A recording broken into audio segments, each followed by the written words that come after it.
have any questions, please interact. That is why Kenyatta and I and our team use Zoom as the avenue to have this training. We want you to interact. We want you to ask questions. We want you to enjoy this, learn from this, but also be relaxed because we're all in this together. We all have the same goal, and that is to educate young drivers, educate the public, and save lives. So thank you all for joining us today. Awesome. Thank you for that, Cassie. We did have just a few new people to come into the room. If you have, go ahead, drop your name, parish, driving school name into the chat pod. We're going to use that as our sign in for today. If you have not already, want to make sure that everyone is accounted for on the call. All right, next slide, Cassie. Okay, so just to get you all going this morning, all right, we're going to do a little bit of interactive activities with you all, and I'm so ready to see these responses. I told Cassie, I said, I'm kind of nervous. I don't know if we're ready for this, but you guys are an amazing group today. As you can see on your screen in front of you, using the chat pod, all right, so go back to your chat pod. Describe Louisiana roadways in one word. How would you describe our roadways here in Louisiana? One word. Drop that word into the chat pod. Potholes, of course. Of course. Horrible. Horrible. Oh my gosh. Okay. Okay. Very dangerous. Scary trash. Scary trash. Yes. Yeah. Keep it coming. Roller coaster. Very that's true. A good one. Like the Pope. Very holy. Crazy. Winding. Okay. Difficult. I love it. Difficult. That's power word. Difficult. It is difficult. Yeah, we knew this was coming. We were prepared for these. Winding. Yeah. Very rough. Looking back through it. Horrible. Dangerous. Yes. Yes. This is so good. This is good. What those were some good adjectives. Yes. Yes. I love it. I love it. Okay. Here's one more for you. Okay. Using your emojis or your reaction button. So look down at the bottom of your Zoom screen. There's a little icon that says reactions, like your emojis on your cell phone. And if you open that up, I want you to pick your mood for today's call. How are you guys feeling about jumping into these presentations today, learning more about young driver safety that you can take back to your teens? I see smiley faces coming up. So use your reactions, click your reactions button. And what that's going to do is actually put the little picture on top of your profile. Oh, that's so sweet, Sydney. Sydney just sent us a heart, Cassie. Look at that. We got a heart. Okay. What other emojis are coming in? Someone's at peace. Kevin's at peace today. He's at peace. Mr. Claude has a thumbs up today. He's feeling good about today. I love it. Yvette is smiling at us today. Miss Truitt is just in love today. She's in love with this. She's loving. She's loving it. She's loving it. Oh, Kevin, I love the little angel. I love it. Samuel's happy about today. Nicole gives us a shout out with the green and blue hearts. It looks like she's saving lives today. Yes, I love this. I love this. So we are glad that each of you are feeling really great about today because, again, we're happy that each of you are here. Preston is grinning. Preston, that would be me too. I will just grin all day long. I love it. I'm so glad that all of you are experiencing a great day on today. You're happy. There's a lot that's going on, of course, around us and here in the world, but it's so great that you are here with positive attitudes, ready to learn what's about to be presented to you today. And Cassie and I are so very thankful for your positivity that you have definitely brought to the call on this morning. Cassie, I will turn it over to you so we can get ready to get kicked off with these amazing safety partners on the day. see what they have to share with us. So just an overview of our presenters today. We have Mr. Ryan Donahue. He is the assistant director at St. James Emergency Preparedness. Mr. Claude Mayer, he's the executive director with Operation Lifesavers. And presenters, if you just want to wave, just so they can identify you easier than reading your name if they have sight issues like me. Nicole Labadot, executive director at Legacy Donor Foundation. We also have Mr. Frank Marrero. He is with the National Highway Traffic Safety Administration in Region 6. He's the regional program manager. Sergeant Patrick Hall could not make it today, but South Central's chairman and lieutenant at Letcher PD, Lieutenant Poche, will be on, and he will be talking about distracted driving. We have Janine Childers, the SHSP, that's the Strategic Highway Safety Plan Outreach Coordinator at LSU Center for Analytics and Research in Traffic Safety. I think I finally got that. Please let me know if I'm right, Janine. And I'll just stop sharing and pull up the presentation. Awesome. I do see a hand raised. Did I get that right? It's in transportation safety. Almost. Almost. So close. I'm almost there. It's a mouthful. That's why we just go by carts. So first up, we have Ryan, and he's going to go ahead and pull up his presentation. As I mentioned, Ryan is the Assistant Director with Emergency Preparedness for St. James Parish. The main function of the Emergency Preparedness Department is to manage disasters and coordinate emergency response among local government, law enforcement, state agencies, and federal agencies. Some of the services provided by the St. James Parish Emergency Preparedness Department are emergency communications, hazardous material response, fire department management, disaster preparedness and planning, 911, dispatch, parish government safety, and risk management.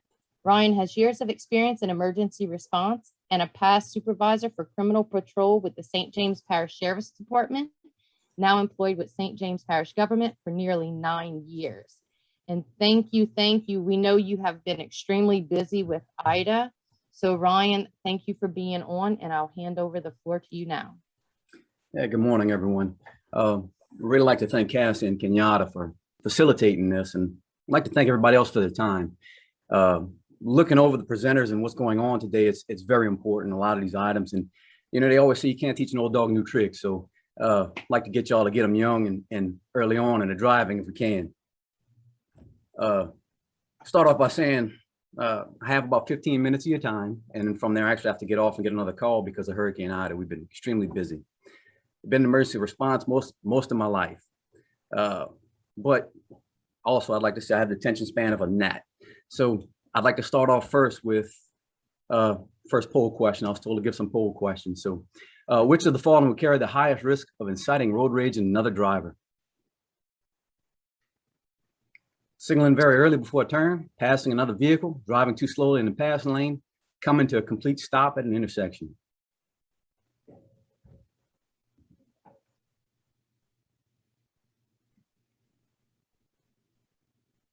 And that poll question has just popped up on your screen.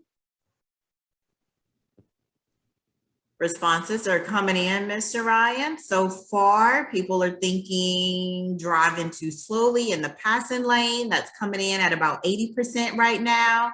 Passing another driver is coming in at about 20% right now. I'm gonna count us down in 5, 4, 3, 2, 1. I'm going to end the poll and share the results with you. Mr. Ryan, can you see those results? Yes, ma'am. Yes, ma'am. Who got it right? Who got it right? 80%. Driving too slowly in the passing lane. Yes. So driving too slowly in the passing lane is one of the biggest things that causes not just road rage, but a lot of accidents. One of the most common causes of accidents is changing lanes. So when someone's driving too slow in the fast lane, it causes traffic to start detouring, changing lanes, variations in speed, which causes a lot of accidents. According to statistics, 33% of all crashes happen when vehicles change lanes or veer off the road. A lot of these accidents are traced back to a few behaviors in particular. One of them being distraction, which they're going to talk about later. Another risk factor is driving too slowly in the left lane, forcing other drivers driving at faster speeds to change lanes frequently. And all these lane changes increase accidents. So that's where one of the topics I have today is lane usage and moving over. So we're gonna go to lane usage first. I guess everybody loves when people read the entire slide. So I'm gonna take my time and read this. No, I'm just kidding. I got the attention span of a gnat. So I can't sit there and read everything, but I would like to touch on a few high points. So one of the high points is basically anytime you're on the road, obviously you're supposed to drive on the right in America. Some people need to learn that, but drive in the right lane. There's only a few reasons which you can get into the other lane, and it's for passing another vehicle, roadways closed somewhere, or it's a one-lane road where you have use of the entire lane. But in particular, multi-lane highways is where most of the issues are. And the passing lane, the left lane, is really for that, passing. Slower traffic, keep to the right. And if you look at subsection C at the bottom of this, using all multi-lane vehicles. So even if you're speeding and you're in the left lane and someone's to your right and someone comes up behind you, even at a faster speed, and you might be speeding, the law doesn't give you any leeway in this. I mean, look at it. It says shall expeditiously merge into the right lane. So it's basically telling you no matter what, you're supposed to stay out of the left lane unless you're passing. If any traffic comes up behind you, get over to the right. If you're passing a vehicle, you have to pass that vehicle. So it helps out a lot, especially with the flow of traffic. The only time that you have any leeway is during a disaster, whenever they start contraflow. This rule actually goes out the book because there's traffic jam. And that's the other time where you don't have to worry as much as whenever it's traffic jam. But most people don't realize is that improper lane usage, someone driving slow in the left lane, is what causes the traffic jam. And then I'll go again, like I said, I had the attention span of a gnat. So sum it all up, drive in the right lane and move out of the left lane. It's just for passing. It's the only time you should be in the right lane. All right, so my next topic is, what do you do when you see the lights? So basically it's supposed to move over. State law has right here, it's 32-125. It's a traffic violation is what it is. And it's actually two parts. I'll split it up into the two parts. And the first part being procedure on approach of an emergency vehicle. So when an emergency vehicle comes up behind you or towards you with their lights on, emergency lights activated, by law, you have to get out of the passing lane, move over to the right, pull over to the shoulder. If you're on a 2-lane highway and emergency vehicles are coming up to you, you have an additional obligation, which is you have to pull over and stop. And if you're coming towards them, you also have to pull over and stop. Give them some space. This is for a couple of reasons. One, the biggest reason is when they have lights on, they have somewhere to go. And every second matters in this instance. A lot of times, incidents happen when they're responding or someone doesn't get out of the way and seconds matter. Just a quick example is during Hurricane Ida, we were running a lot of calls, and the fire departments, we were going to a lot of carbon monoxide calls. These calls were obviously very important because we found many people unresponsive. But one of the instances where we responded, and just in the nick of time, was a 7-month-old child. That 7-month-old child had carbon monoxide poison and had to be airlifted out. But rescue had to get on scene as quick as possible, started putting oxygen on the child, because if not, the poor baby wouldn't have made it. So seconds, every second matters. So please, please make sure that people know, move over, get off to the side of the road. Another point too is a lot of times when you see an emergency response vehicle, there's more than one going. So when there's a call and you hear sirens, you see the lights and you pull over to the side, after that vehicle passes, don't just hurry up and get back in the lane. Make sure people know, be aware of your surroundings. The pictures right here is an excellent example. We had a car with 3 passengers went into a canal. All 3 people were trapped in the vehicle. The vehicle starting to submerge, and we've got emergency response going. There were 4 vehicles going through an intersection, lights and siren. The upper picture, the Explorer, lady was at the intersection. She stopped. A couple vehicles went through. She got the green light. third vehicle goes through the light, and as the fourth one was coming through the light, she just wasn't paying attention and pulled out in front of the last response vehicle, which is the one on the lower picture. Basically caused an accident. That accident did two things. One is it slowed down the response. You took a couple of responders out of the response to the call. Two is you split the response. So now the response going towards the incident where they want to save a life, half of them continued on, but the other half actually had to double back and come check on the occupants of all these vehicles. So now they're tied up. So anytime you see an emergency vehicle, always plan for another one. Acadian Ambulance is our contract, and we're over the contract with the parish. And one of the biggest things they say is they don't like a police escort, because 9 times out of 10, when they get a police escort, cars will move over for the law enforcement officer. And as the ambulance is coming up, the cars are getting back in the lane because they don't realize. They just figure the cop passed, I'm going to get back into the lane.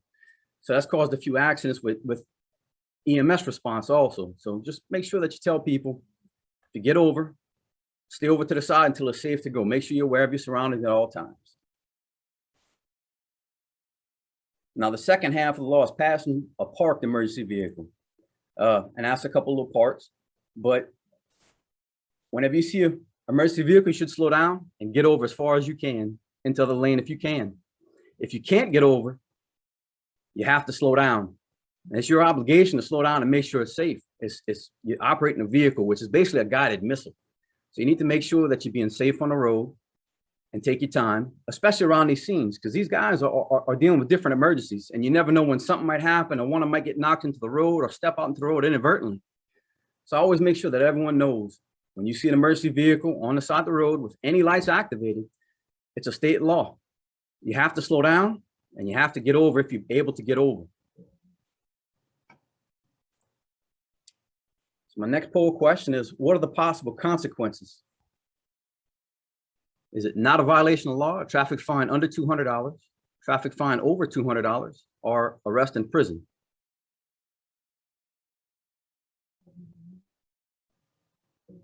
What do you guys think those responses are? You can drop that one into the chat pod. A, B, C, or D. Is there not a violation for not moving over? Do you get a fine under 200, over 200, or do you think it's arrest in prison? What would your answer be? I see a mixture, Mr. Ryan, of C's and B's coming in. Some think it's under, some think it's over, some think it's D, arrest or prison. What is the correct answer? Correct answer is a trick question. So technically, 32-125 says a traffic fine not to exceed $200. So it's $200 or less. But it is a trick question because any one of those are possible. So my next slide sums it up for you. So technically, you'd get a traffic ticket if you fail to yield. However, in this instance, motor vehicle traveling actually struck and killed 3 people. One of them was the fire chief. He was a father, family man, very, well known in the community. 2 other firefighters were also seriously injured in this event. Driver was sentenced to 15 years in prison for negligent homicide. So you have a responsibility when driving a vehicle, and there are laws that state that you're supposed to slow down, move over if you can.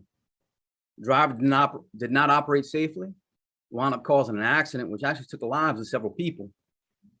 And it's not just a single law. The law is designed to make you safe. In other words, slow down and get over. If you don't slow down and get over, there are other consequences that could follow. And that's the biggest thing people don't realize is you have somewhere to go, but if you get in an accident, you're not going to get there any quicker, but you can also take the life of someone. And that's the biggest thing. So when you see an emergency response vehicle, there's always lives at stake. And it's either the life of who they're trying to get there to save, where seconds matter, or it's the life of the emergency responder who's there trying to save the life, and then something tragic like this will happen. So just please remember, and please put it forward to everyone. Move over. Anytime you see emergency response vehicles, the lights, slow down, get over if you can, but just drive slow and give them some space. I kind of rushed through it, but I want to thank y'all for y'all time. And then if y'all have any questions, my information's attached. Again, I definitely appreciate y'all. Thank you for everything y'all doing. Oh, thank you so much, Mr. Ryan. That was a fantastic, fantastic job Are there any questions for Mr. Ryan? We probably have a minute to take 1 or 2 questions. We want you guys to feel very relaxed on this call. Do not feel like you just have to drop your question in the chat pod if you have one. However, if you're comfortable with that way, that's fine. If you would like to raise your hand by using your reaction or your emoji and ask your question, you can absolutely do that as well. So first question we have coming in is, Mr. Ryan, what is the recommended speed to slow? If that is too slow, and if the speed is 65, what is appropriate? So it's just like traveling at a safe distance, right? Whenever you're falling behind another vehicle, you keep a distance gap, and it's based on timing more than a distance, right? So it's the same thing with this. It's variable. So it's kind of left up to the operator, which means slow down to what's safe. So if you see that they're kind of crowded next to the road, you've got to slow down. Now, if the emergency response vehicle is actually coming towards you or pulling up behind you, by law, you're supposed to pull over to the right and come to a stop. So technically, you're supposed to be getting over and stopping. But if you're passing an emergency response vehicle, you have to slow down to what is a safe speed. And that safe speed could be variable, and it depends. You know, you have weather conditions, you have lighting conditions. So if it's midday versus night, obviously at night, you got to go slower because you don't want to outrun your headlights. Right. Weather, slow down some more because roads are slick or something like that might cause an issue. So it's actually variable. Awesome. That's great. That's great. And thank you for that question that came in the chat pod.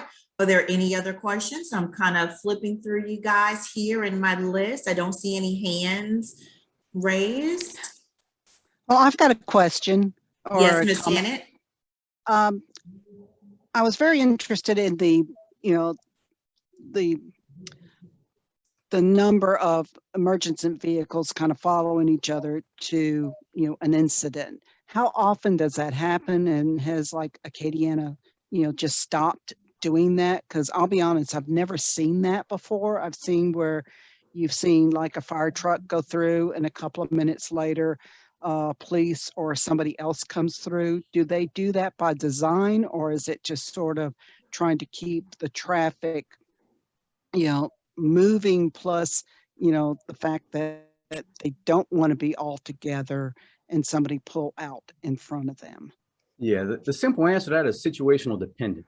In other words, the one response I was talking about where there were 4 vehicles, it just so happened that the 4 response vehicles came from the same station. So they were all running the same road and right about the same time. So they're all running together. Sometimes you might see one go through and another one go through, depending on what station they're coming from. Same thing with EMS response. So you might only see 1 or 2 of them here or there, but we have a large event like we had the tornadoes of the year, and we had multiple EMS units coming. So you might have seen 6 or 7 of them running just like a caravan coming through lights and sirens. So it's situational dependent.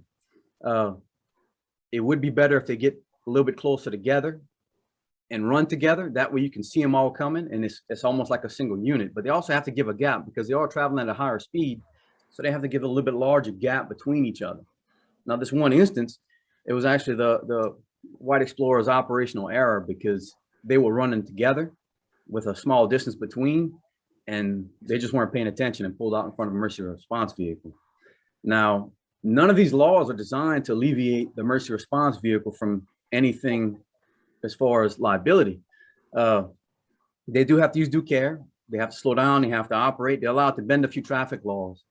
But the vehicle that got in an accident was actually slowing down for the intersection, lights and sirens. Other vehicles were aware and gave right away. And as he was going through the intersection, the other person pulled out. So short answer is situational dependent. And obviously I gave you the long answer. So. Thank you so much, Mr. Ryan. We will take our final question from Lieutenant Poche. I want to commend Ryan first on the knowledge of the material. Can't hear you. Your audio is just a little low, Lieutenant. Can you bring your volume up a little bit for us?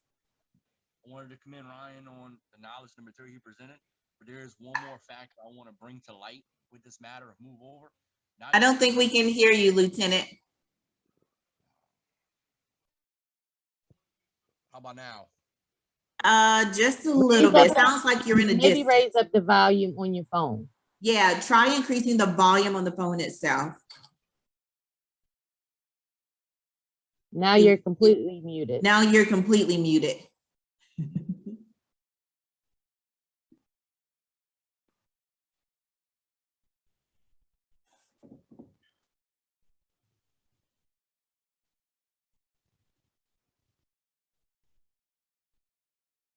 Now you are muted again. We can't hear you. If you're able to drop it in the chat pod, Lieutenant Poche, and we can ask that question, or once we kind of figure out what's happening with your audio, we can definitely circle back around. We cannot hear you at all now.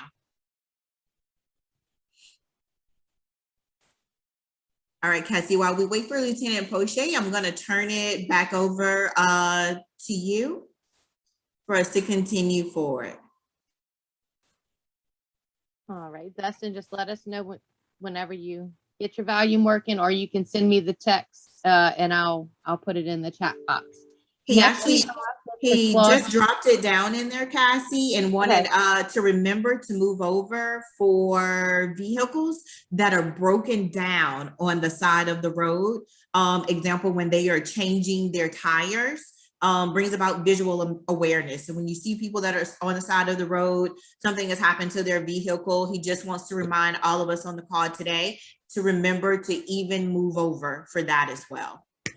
Very good point. Very good point. Thank you for adding that, Dustin. Next, we have Mr. Claude Mayer. He is the Executive Director of Operation Lifesavers. Mr. Claude has worked at AT&T for 35 years in many job titles, none more important than Bell South's safety manager. In the post-Katrina cleanup, Claude's responsibilities included the New Orleans, Metairie, and North Shore areas, where his duty was to keep more than 500 technicians safe during these adverse conditions. After his retirement from AT&T in 2006, he went on to work for the National Safety Council as a certified first aid CPR AED instructor, as well as a defensive driving instructor. He began volunteering for Operation Lifesaver in 2009 and became the executive director in 2012. He remains in that position today. He is very passionate about safety and Operation Lifesaver's mission. Claude, take it away. Thank you, Cassie, and good morning to everyone. For those of you who have not seen one of our presentations, I will just start off by saying that we do this in the interest of safety. We are a 501c3 nonprofit. We charge nothing for our services, totally free. Next, Cassie. We're going to start with a polling question. All right, let's go. Question number one. Kenyatta, you are on mute. It is launching. It's just launching very slowly. You should see it. While we're waiting for this, I noticed there are many driving schools on there, which is perfect. I'm so glad y'all in attendance this morning. This is very important information. We'd love to come out and deliver presentations to all your classes, educate those young drivers. So thank you very much. Here you go. In the United States, how often do we average a death caused by a collision with a train? Every 24 hours, every 8 hours, every 16 hours. Oh, these answers are wavering, Mr. Claude. We're at 38% right now, 40% at 24 hours, 38% at 8 hours. We're at 24% with 16 hours. I'm not sure if you guys can see it on your end, but the lines are just kind of like bouncing all over the place here. I'm going to close this poll in 5, 4, 3, 2, 1. I'm going to end the poll and share the results with you. Mr. Claude, how did they do? Well, the majority did well because we average a fatality every 8 hours in the United States. And I know it seems kind of unreal, to tell you the truth, because the only time we're going to worry about getting hit by a train and when that train tracks. But still, in this day and age, with distractions, impairment, and people being in a hurry, it still happens every day. Every 3 hours, we average a collision. Every 8 hours, we average fatality. As I said, happens every day. You see it in the news, on TV, social media. Next, Cassie. This is just some examples, but once again, more often than it ever should happen. Next. Anytime is train time. In Louisiana, we have a passenger rail service that moves passengers, Amtrak, and they have a schedule. But much like airline schedules, things change in that arena. So never rely on a schedule. However, for freight trains, they do not have a schedule. They line up the cars in the yard, they put the crew on board, they contact their dispatch, and when dispatch gives them a green light, they go. They run 24 hours a day, 365 days a year.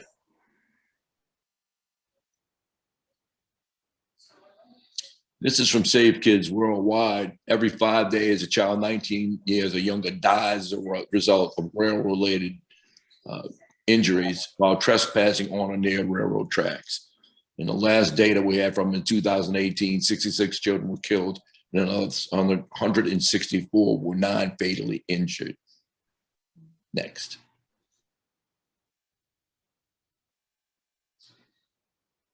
Trains cannot swerve. Trains do not have steering wheel. They're committed to the rail.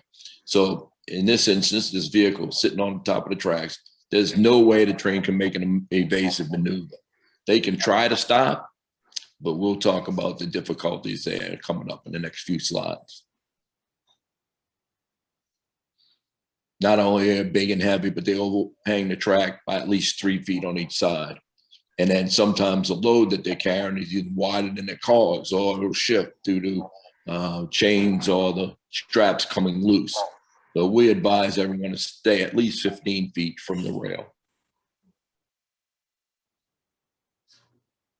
Hazardous materials are required by law to stop at the crossings, as well as public transportation and school buses. We spoke a little bit about stopping distance, so here you go. This is from the National Safety Council. At 55 miles an hour, the vehicles we drive will take about 200 feet to stop. A school bus, about 230 feet. 18-wheeler, about 300 feet. Light rail and commuter, about 600 feet. But operational of a fully loaded freight train, more than 5,280 feet, which equates to a mile. So at 55 miles an hour, a freight train will take a mile or more to stop. So generally speaking, the crew cannot even see you at the crossing that far away. By the time they recognize that there's a hazard there, typically it's too late for them to stop.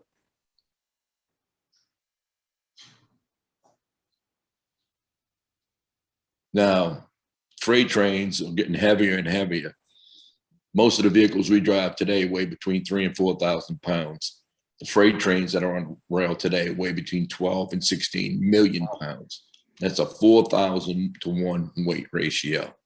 We use a demonstration here. Next, Cassie. That's like your car running over an aluminum can. That's what happens when a train strikes a car. Go ahead, we'll go to our second question.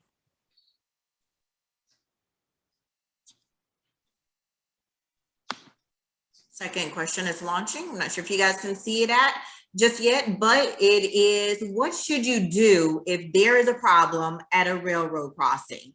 Do you do nothing? Do you contact your local law enforcement agency?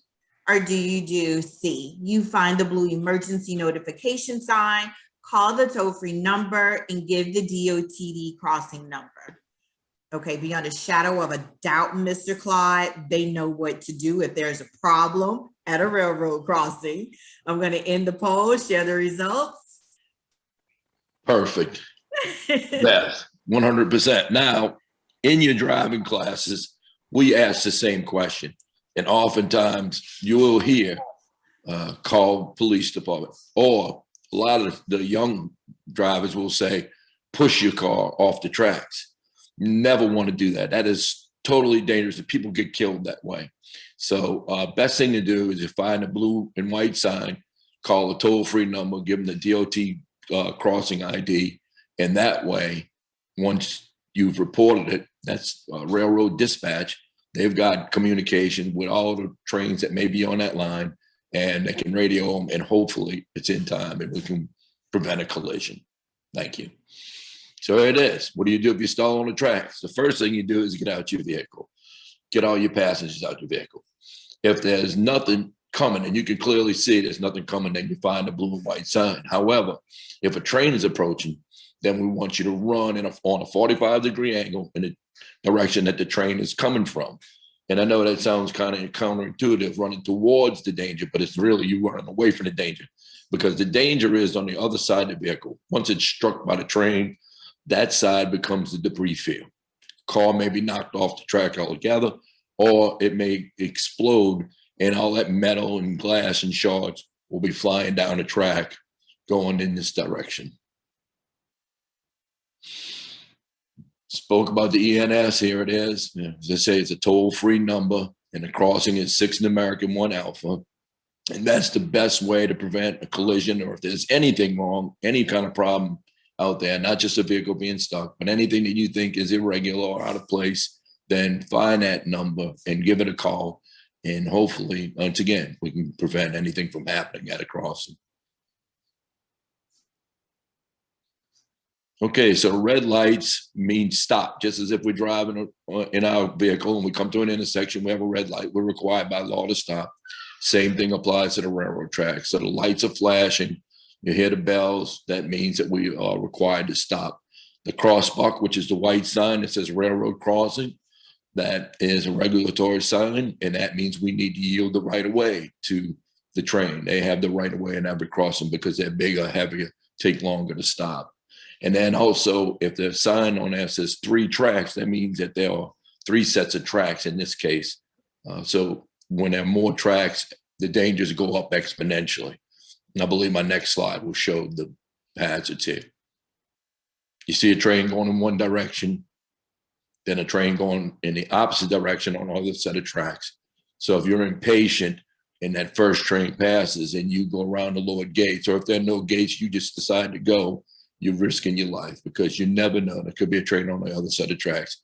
You never cross until you can see both ways clearly that there's nothing coming.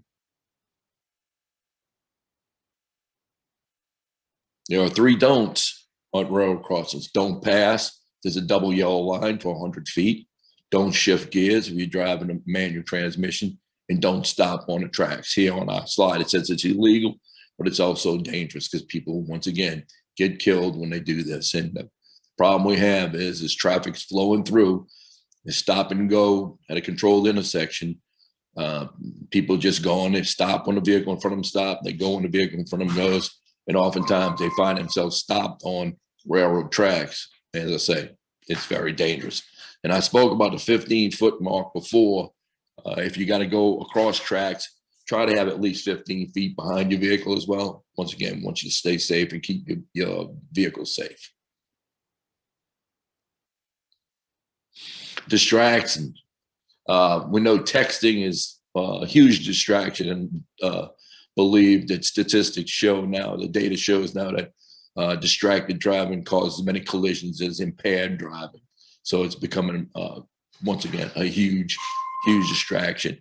We got some other examples in here, putting on makeup, fatigue, someone eating.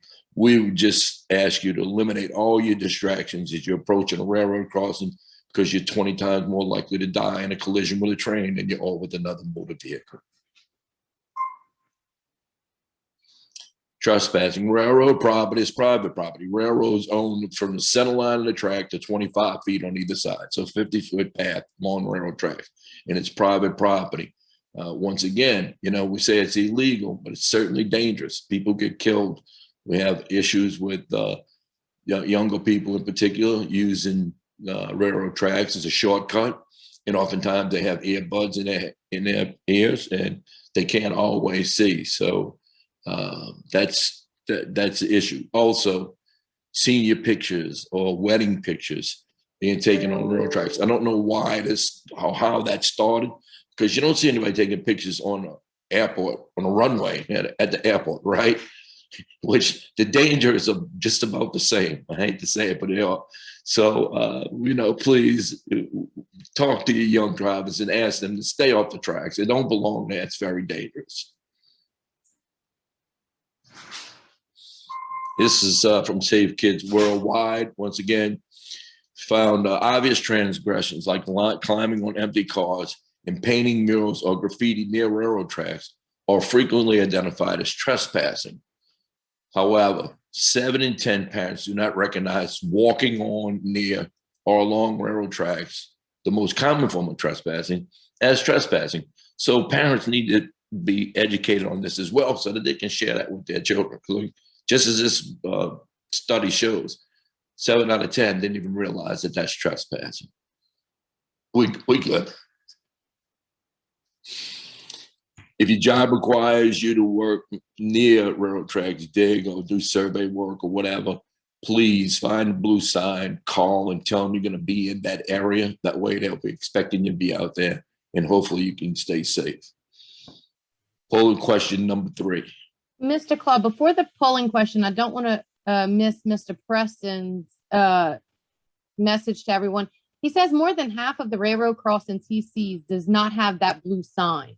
So as we're pulling up the polling question, is there advice you can give if they don't have a sign? How would you report that?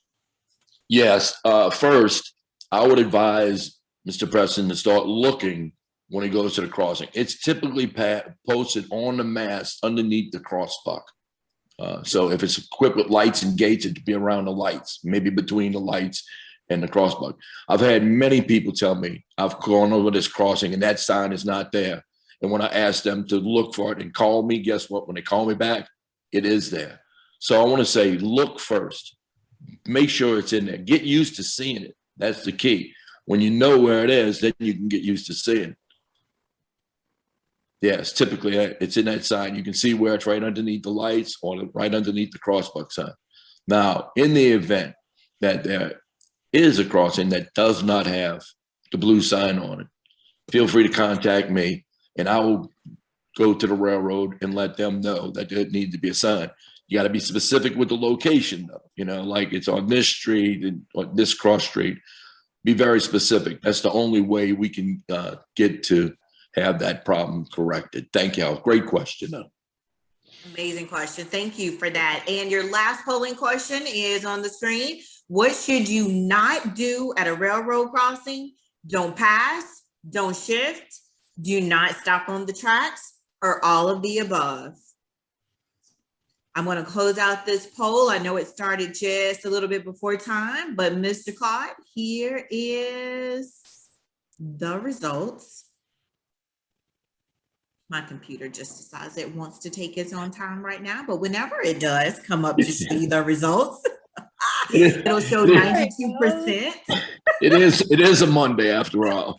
My computer is over it. It's 92%, all of the above. 8% says do not stop on the tracks. Can you share the correct response with us?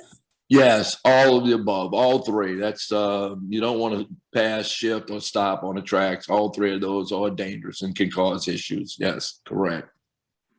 Awesome. Now, I would like to say before we sign out, if we have not been to your driving school, please contact me. We'll do everything we can to get a volunteer out there to deliver our presentation. Your audience is very important to us. You know, young drivers, they're not aware of the dangers out there. So we want to educate all of them. And the only other thing I can say is we thank y'all for your time today. And I believe we'll close out with a video. This is about trespassing.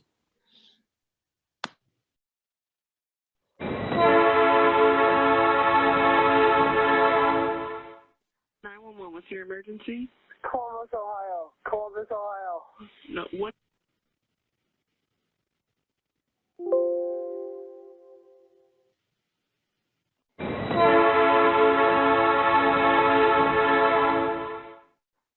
What's your emergency?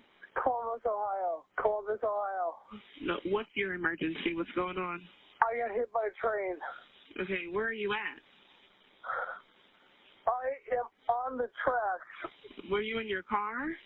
No, I was walking. Okay, but you don't know where. What street are you closest to? I had no idea. Okay. What's your name? Mark. October 12th, 2012, I decided to use train tracks as a shortcut. I was walking along a train that was stopped on the tracks when my sleeve became hooked on a rail car. Right then, the train started moving, pulling me backwards. It was going faster and faster, so I climbed up on the rail car so I wouldn't be dragged. Right then, we were going around a turn and I was jostled. Losing my footing, I fell below the train, laying between the two tracks, covering my head with both my hands. When the train passed over, I noticed that both my legs were missing. Please. Yeah, we'll get officers in. I mean, I kind of have a spot that your phone pulled up to. We'll try to get an officer and some medics out there as soon as we can. Oh, please, Are you please, out there with please, anybody please. else? I'm losing a lot of blood. Okay, we'll get somebody out there, okay? Okay. Bye. I was trying to save 5 minutes by using railroad tracks as a shortcut. Now every morning, it takes me 10 minutes to put on my legs. Using railroad tracks as a shortcut is dangerous and can cost you your life. I was lucky and I only lost my legs.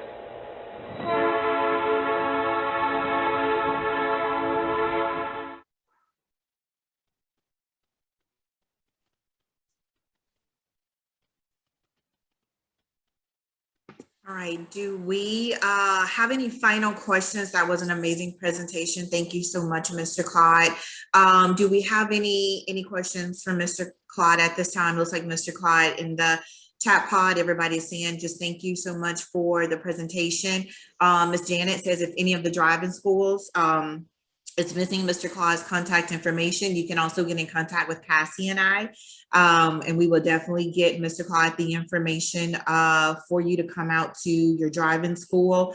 I want to thank Mr. Claude for allowing myself and Ms. Shanita Vasquez with Louisiana Highway Safety Commission to help him work on that video. Mr. Mark Kalina is an outstanding young man. It was kind of hard for us to make it through the production of that, but we thank Mark for his time and Mr. Claude for connecting us with Mark so that we can continue to push that message out there that railroad tracks are private property. It is not for us to use to get from one place to another as a shortcut. That video always gets me, Mr. Claude. It always gets me. Thank you guys so much for that. I do see just a few new people have come into the room.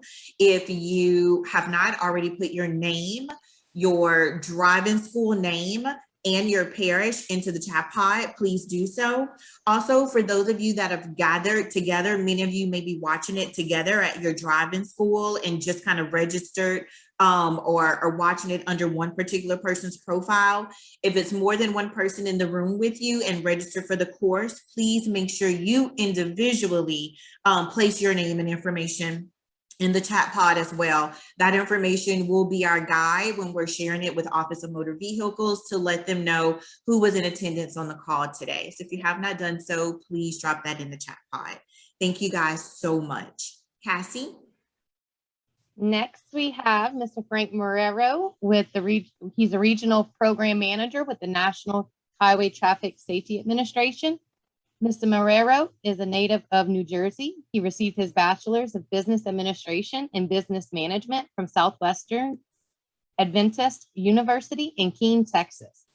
He is the regional program manager for the National Highway Traffic Safety Administration in Fort Worth, Texas.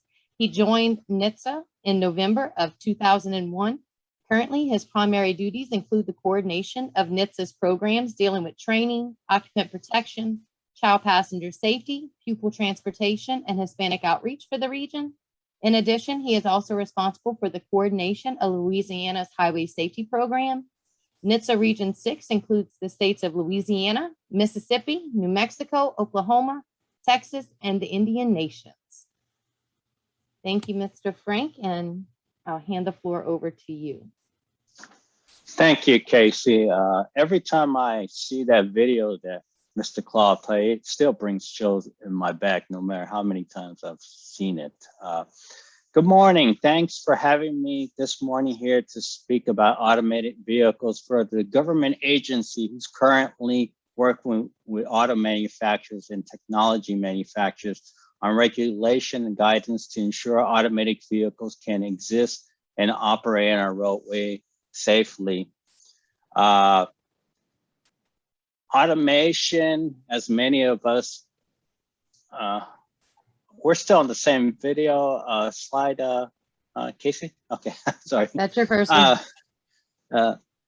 Automation, as many of us have experienced, has many advantages, and especially involves making things easier for us, quicker, faster, and especially for our young people. They love technology. Sometimes it's a little challenging for the older population.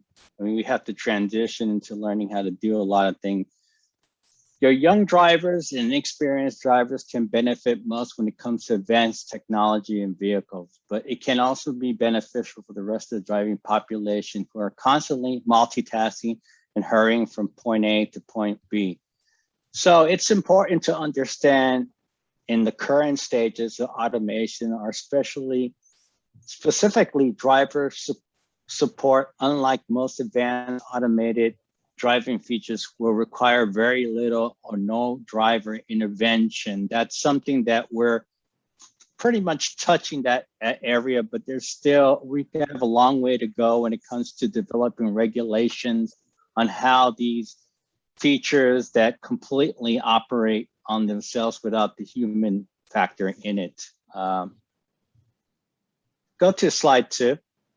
Like it was said earlier, I work for NHTSA, and we cover 5 states in the Bureau of Indian Nations as well. Our job is basically to assist the states when it comes to promoting behavioral safety on the roadways.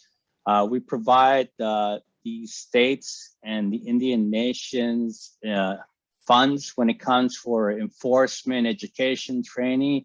We proudly work with the Louisiana Highway Safety Commission, who provides many agencies these grants that typically target impaired driving, occupant protection, folks not wearing their seatbelts, speeding, distracted driving, and pedestrian safety.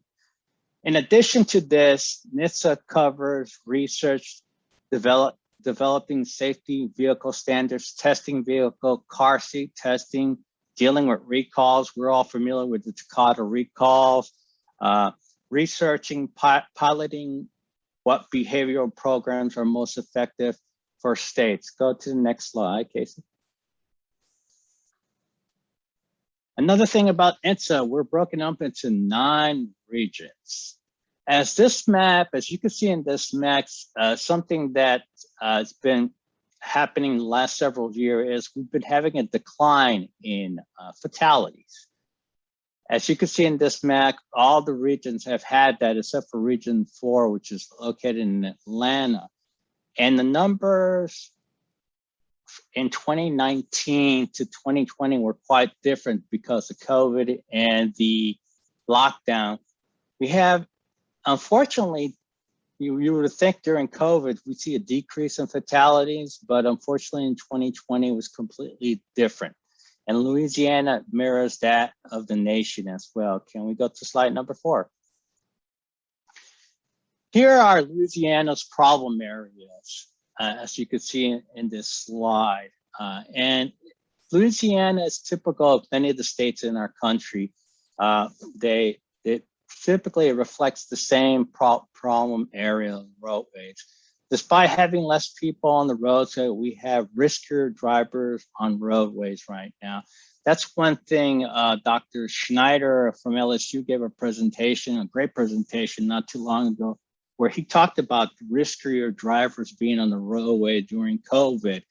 And that's one thing we have to stress to our new young drivers is, you're out there on the roadways, and you're going to be joined by a lot of risky drivers that don't care what they're doing. They disregard the law. They disregard your safety out there too. Go to the next slide. Driver assistance technologies hold the potential to reduce traffic safety crashes and save thousands of lives each year. In 2019, 36,000 people died in motor vehicle crashes. Many of these crashes were tied to human error. Learn more about driver assistance technologies, how they can help you, and what you should know about these technologies when buying your next vehicle, especially how these new technologies can assist new and young drivers on roadways. Next slide. when we talk about the National Highway Traffic Safety Administration is still conducting research and gathering data on hands-free technologies, which is said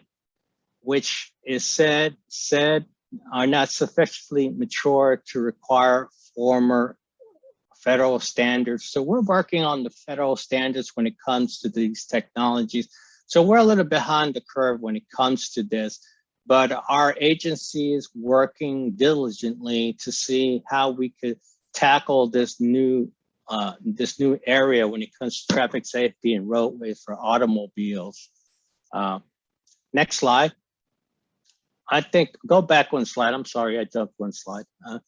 When it comes to automation, there are 5 levels of automation. As you can see in the chart up here, the first 3 levels of automation, basically the human monitors the driving environment. The last 3 levels from 3 to 5, that's going to be more an automated system where the human will not be a factor in that. Currently, we are in stages 0 to 2. Now, levels 3 and 4, we're developing those right now. Level 0 to 2, these are driver support features. Levels 3 to 5, these are automated driving features. If a vehicle has a level 0, level 1, or level 2 driving support system, an active and engaged driver is required. Driver is always responsible for the vehicle's operation and must supervise the technology at all times and must take complete control of the vehicle when necessary. In the future, with level 3, 4, and 5 automated driving systems, the technology takes complete control of the driving without human supervision. However, with level 3, if a vehicle alerts the driver, requests the driver takes control of the vehicle, the driver must be prepared to do so. It's worth repeating and emphasizing that as of May 2021, no vehicle sold in the US market have a level 3, 4, or 5 automated driving system. All of them require alert driver sitting in the driver's seat ready to take control at any time. If you believe otherwise, you are mistaken. It could cost you your life and the life of someone else you love, or the life of an innocent bystander. Level 1, like we said, is no driving. Level 0 is no driving automation. Level 1 is driving automation, driver assistant. Level 1, the lowest range of automation, a vehicle has at least one driver support system that provides steering assistance or braking acceleration assistance. Level 2 driving automation is partial driving automation. Level 2 driving automation applies to vehicles with advanced driving assistance systems that can take over steering, acceleration, braking in specific scenarios.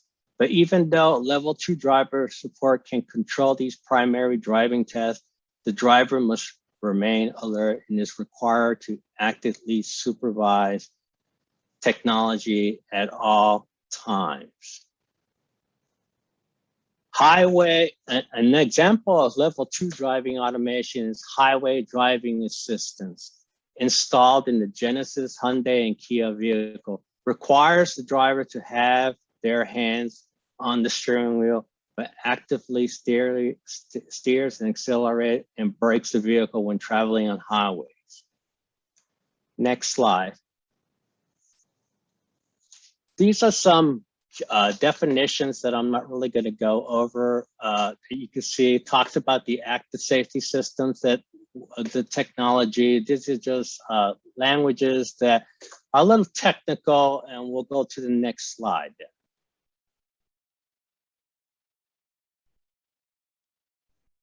With the emergence of self-driving cars and advanced driving assistance systems, the National Highway Traffic Safety Administration and the Center for Child Injury Prevention Studies, AAA Foundation for Traffic Safety, and other funding and others are funding research to study the potential to reduce the number of motor vehicle crashes and save thousands of lives each year.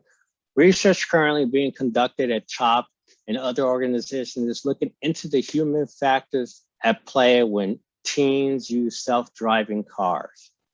By fully understanding how young drivers interact with the use of self-driving car, ADAS recommendations can be shared with families to ensure the safety during the learning to drive process and beyond.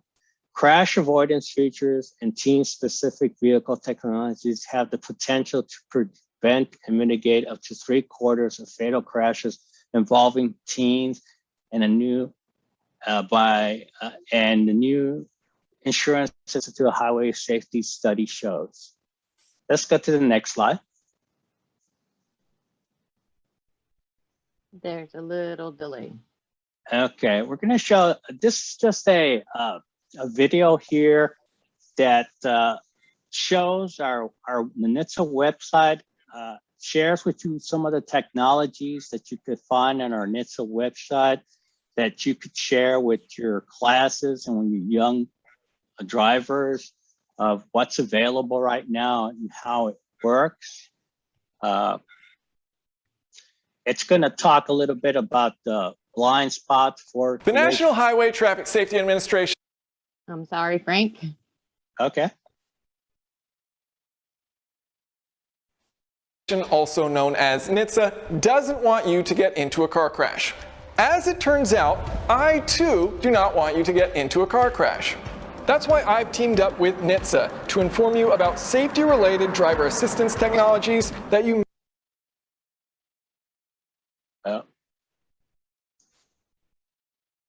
The National Highway Traffic Safety Administration, also known as NHTSA, doesn't want you to get into a car crash. As it turns out, I too do not want you to get into a car crash. That's why I've teamed up with NHTSA to inform you about safety-related driver assistance technologies that you may want to consider for your next car purchase. Blind spot warning uses cameras or proximity sensors to detect cars in the lanes next to you. The system may visually warn you that a car is in your blind spot or provide an audible warning if your turn signal is on.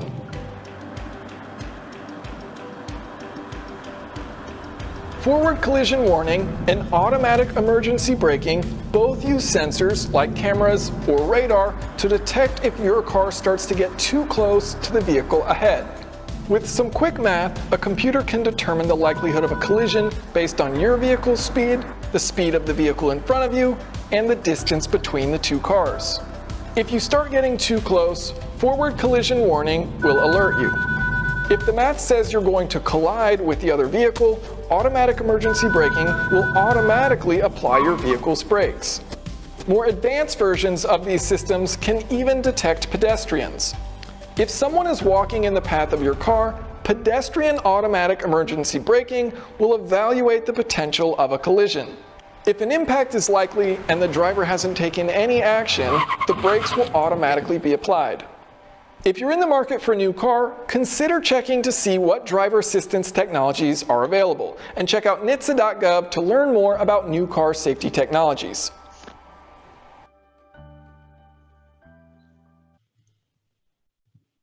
Okay, next slide. As the video indicated, this is our NHTSA website, but one caveat to all this, these safety features are great, especially for our younger drivers, but we still have to be very alert when they drive. Sometimes people depend on technology too much. I just want to give you guys an example. About a year ago, my wife and I were driving here in Texas. I was taking her to work, and we were driving at 45 miles per hour. And, we were driving on a 50-mile-per-hour road. And next thing I know is I hear a big bang in the back of our Hummer we were driving. And we were like completely surprised. We're like, how could that happen? We're driving and we pulled over and it was a Tesla. And the guy had it on an automatic pilot. And I think he was looking at his phone. and the system failed somehow, and the car ended up hitting my car. So we have to also remind all drivers that despite the technology being there, you have to also be alert of your environment and keep aware of who's in front of you, behind you, because, you know, like technology seems to fail us in the worst times. Next slide, please. Advanced safety systems. Basically, these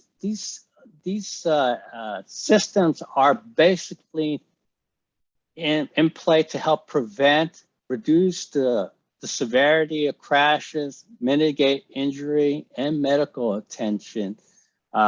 We're constantly trying to improve vehicles to make our travels and our commutes safer. And I don't know, some of you may not be as old as I am, but I remember back in the 60s and the 70s, cars used to be like like my dad used to say, rough and tough. But back then, a vehicle, when it was involved to crash, the vehicle, nothing happened to the vehicle. The human being was the one that absorbed all the forces in the crash. So we've come a very long way with these new active systems that we're implementing, new technologies. Next slide. This is one electronics safety system that all of us find in our vehicles nowadays. I think it's a great little feature because I don't know, some of you guys, when you drive and you take a quick turn, sometimes your car kind of swerves. With this electronic stability control, it makes sure your vehicle gets right back on track. And all heavy 18-wheelers now, it's mandated by federal government, by the FMVSS 136, that they have to have this mechanism to ensure that there's some type of control if your vehicle does lose control. Next slide, please. Another great added feature is the automatic emergency braking. As we saw in that video, it can be a great added feature. But one thing that we've noticed with some younger drivers is that have this feature, sometimes they depend too much on this feature. I bet you've all seen that Subaru commercial where you see the young girl looking at her cell phone and then she's about to accelerate and the car stops. It's a great little added feature, but we still have to incorporate that thinking to all new drivers. That's important to always be vigilant and not be distracted by anything that you do. Next slide.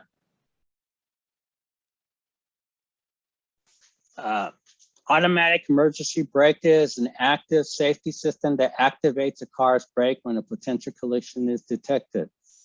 Full EBA will independently apply brakes if a situation becomes critical. The aim is to reduce the impact or eliminate the accident altogether.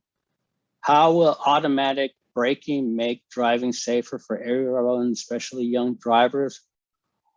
A car's camera, sensors, radar can detect an object to alert driver and apply the brakes to avoid or mitigate crashes. Vehicles detect objects within close range ahead, alerts the driver of the immediate collision. Automatic braking system activates if the driver fails to alert. Next slide. I think I got these mixed up.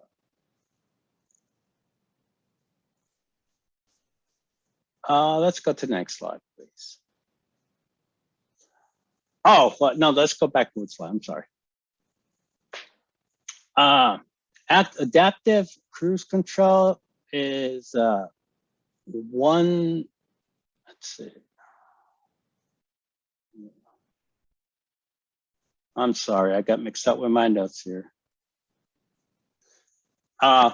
Adaptive cruise control here, it's something that as the vehicle is traveling on the roadway, it detects the distance between the car in front of it. So it will automatically slow down and also create a distance between the two vehicles. It's a great added feature that it's available in a lot of vehicles right now. Platooning is an experiment that they've been doing with 18-wheelers, and which is similar to adaptive cruise control, in which 3 vehicles, or they've experimented in Europe with this, where you will have several 18-wheelers following each other at a proper distance, and they will travel. And if a car is to merge in front of them, the trucks will create a space that's safe for the truck and the vehicle. And as that individual is exiting off, let's say, the highway, the trucks will resume to the distance that they were. This is called platooning, and something that they're looking into to hopefully implement in the future in highways, because, you know, trucks can be scary and they can be intimidating on roadways, but having this kind of electronic system on them could save many lives and prevent many crashes in the future. Next slide, please. Can we play the video on that?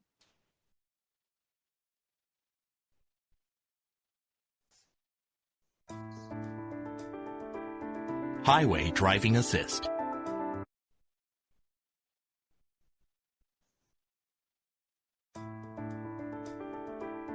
Highway Driving Assist. Highway Driving Assist helps maintain a set distance and speed from the vehicle ahead when driving on a highway, and helps center the vehicle in the lane while driving, even through a curve.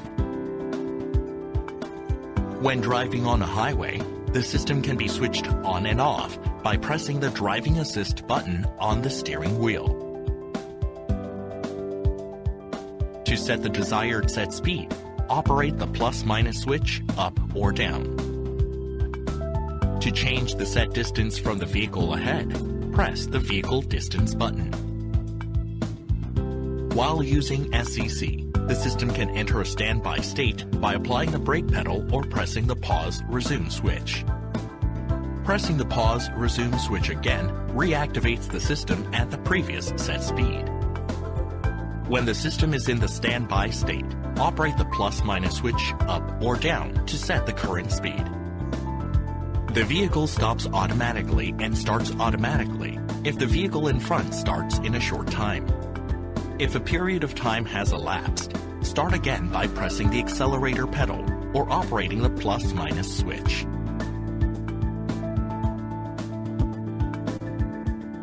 The driver is able to choose whether to use these functions through the detailed settings under Driver Assistance, Driving Convenience in the vehicle setting.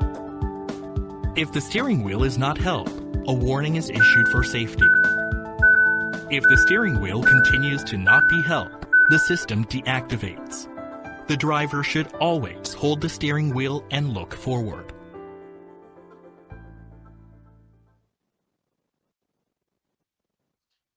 As we could see, this is a great added feature that's available in some Kia and some other vehicles. That is a nice little feature to have. The next slide shows, you know, some of us wonder sometimes, you know, with the cost of vehicles being so high, you know, you can update your current vehicle and add some of these safety features like collision avoidance systems, blind spot warning, parking sensors, rear view camera, and the tire pressures.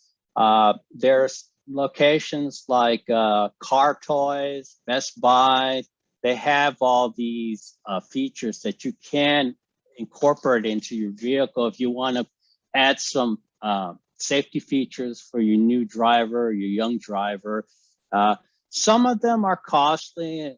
Most of the cost is involved with the installation of this. Next slide. Okay, you jumped to the next slide. Okay. Now, this is the automated driving system, the last 3 levels that I was talking about earlier. None is in production yet here in the United States, but we're working on regulations and trying to see what language Congress could implement when it comes to safety features. Level 3 is known as conditional driving automation. It uses various driver assistance, artificial intelligence to make decisions based on the changing driving situation around the vehicle. People inside the vehicle do not need to supervise the technology, which means they can engage in other activities. However, the human driver must be present, alert, and able to take control of the vehicle at any time, especially in the case of emergency due to system failure. Level 4 driving automation, high driving automation refers as a high driving automation level. Autonomy does not require any human interaction in the vehicle's operation because it is programmed to stop itself in an event of a system failure. Since the human driver is never needed, the level 4 vehicle may not have a steering wheel or pedals. In fact, some cities are testing some of these little transportation vans that will take individuals from point A to point B, and these vehicles do not have a steering wheel or anything in them. And the last one is driving automation, full driving automation, the highest classification of driving automation. Level 5 means the vehicle can drive itself everywhere in all conditions without any human interaction. At level 5, the vehicle is neither bound to a geofencing nor affected by weather, transports humans being comfortably and efficiently without requiring a driver. Next slide, please.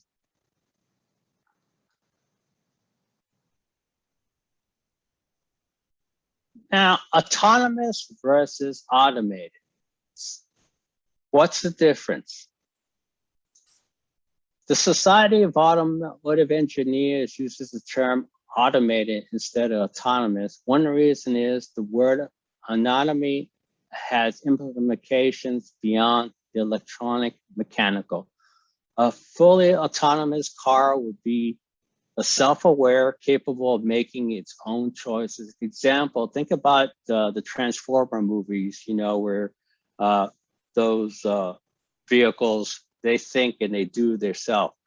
They move and they make their own decisions. That would be an autonomous vehicle.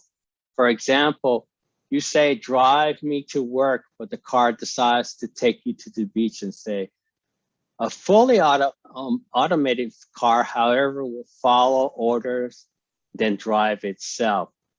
In terms of self-driving, it is often used interchangeably with autonomously. However, it's slightly different thing. It's good to know the difference between these terminologies. Next slide, please. And this is just an example, like I indicated, some cities are experimenting with these vans that do not have a steering wheel or a driver. And this demonstration on the left shows you how those vehicles will work in the future. Basically, and next slide.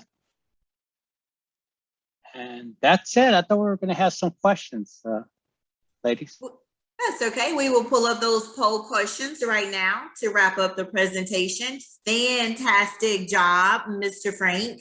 It's always great hearing from our NHTSA partners on all of this new technology that's happening out there. I know a lot of parents are looking to buy, you know, vehicles for their young drivers, and most times it's a hand-me-down within the family, but you have provided us, you know, with a lot of great information that for some of those families that are able to purchase new cars, the safety features that are out there today on these vehicles are just really amazing. So I'm gonna start off with one of your first poll questions. I'm going to launch it now for you guys. Give it, of course, just a second to launch. Here we go. Which of the following would not be considered a driver support feature for SAE level 0? Is it lane departure warning, lane centering, blind spot warning, or automatic emergency braking? What do you guys think it is? Oh, we are all over the place on this one, Mr. Frank. We got a little bit of every response going on here. I'm gonna close it out in about 3, 2, 1. Share those results. 25% says lane departure. Wow. 25 says lane centering.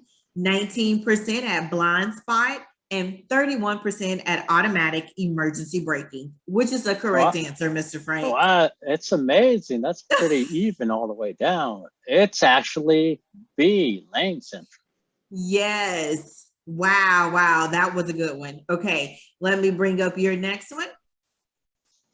This one is, what automatically helps stabilize your car when it detects a momentary loss of control? Is it the AEB, which is automatic emergency braking, your ACC, adaptive cruise control, ODD, operational design domain, or is it the ESC, electronic stability control? Giving everybody 3, 2, 1. All right, 5% says AEB, 10% ACC, 5% ODD, 81% thinks it's the electronic stability control. Are they right, Mr. Frank? Yes, they are, the 81%, and most of the vehicles have that little thing that when you lose control, you see a little thing on your screen of your speedometer come up where you see, sometimes it's like a little car with tire tracks or, yeah.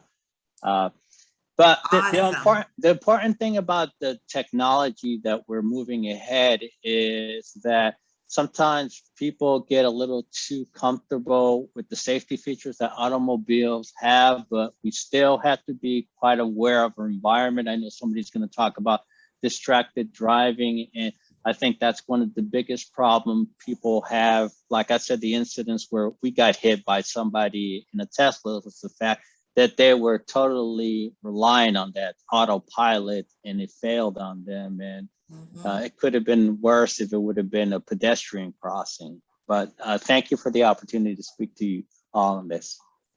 Absolutely. Thank you so much for that presentation, Mr. Frank. Also, for you guys that don't know, Mr. Frank will be joining us at our Capital Region Full Safety Coalition meeting on November 10th.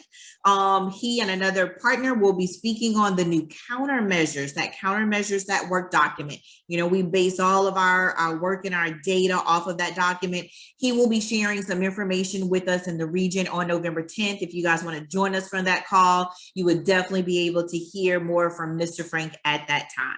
Thank you so much, Mr. Frank. Cassie, I'm going to turn it over to you. Thank you, Kenyatta. And you should see Operation Donation on the screen. And Ms. Nicole Labadat is the Executive Director with Legacy Donor Foundation. She's worked in nonprofit sector for more than 18 years. For the last 10 years, she served as the Executive Director for the Legacy Donor Foundation, which focuses on growing the numbers of registered organ, eye, and tissue donors in Louisiana. Her ultimate goal is to help save lives and heal lives through donation. She's on the state team for Donate Life Louisiana and recently served on Donate Life America's Education Committee as the Vice Chair. Her favorite volunteer role is serving on the Executive Committee for Team Louisiana for the Transplant Games of America.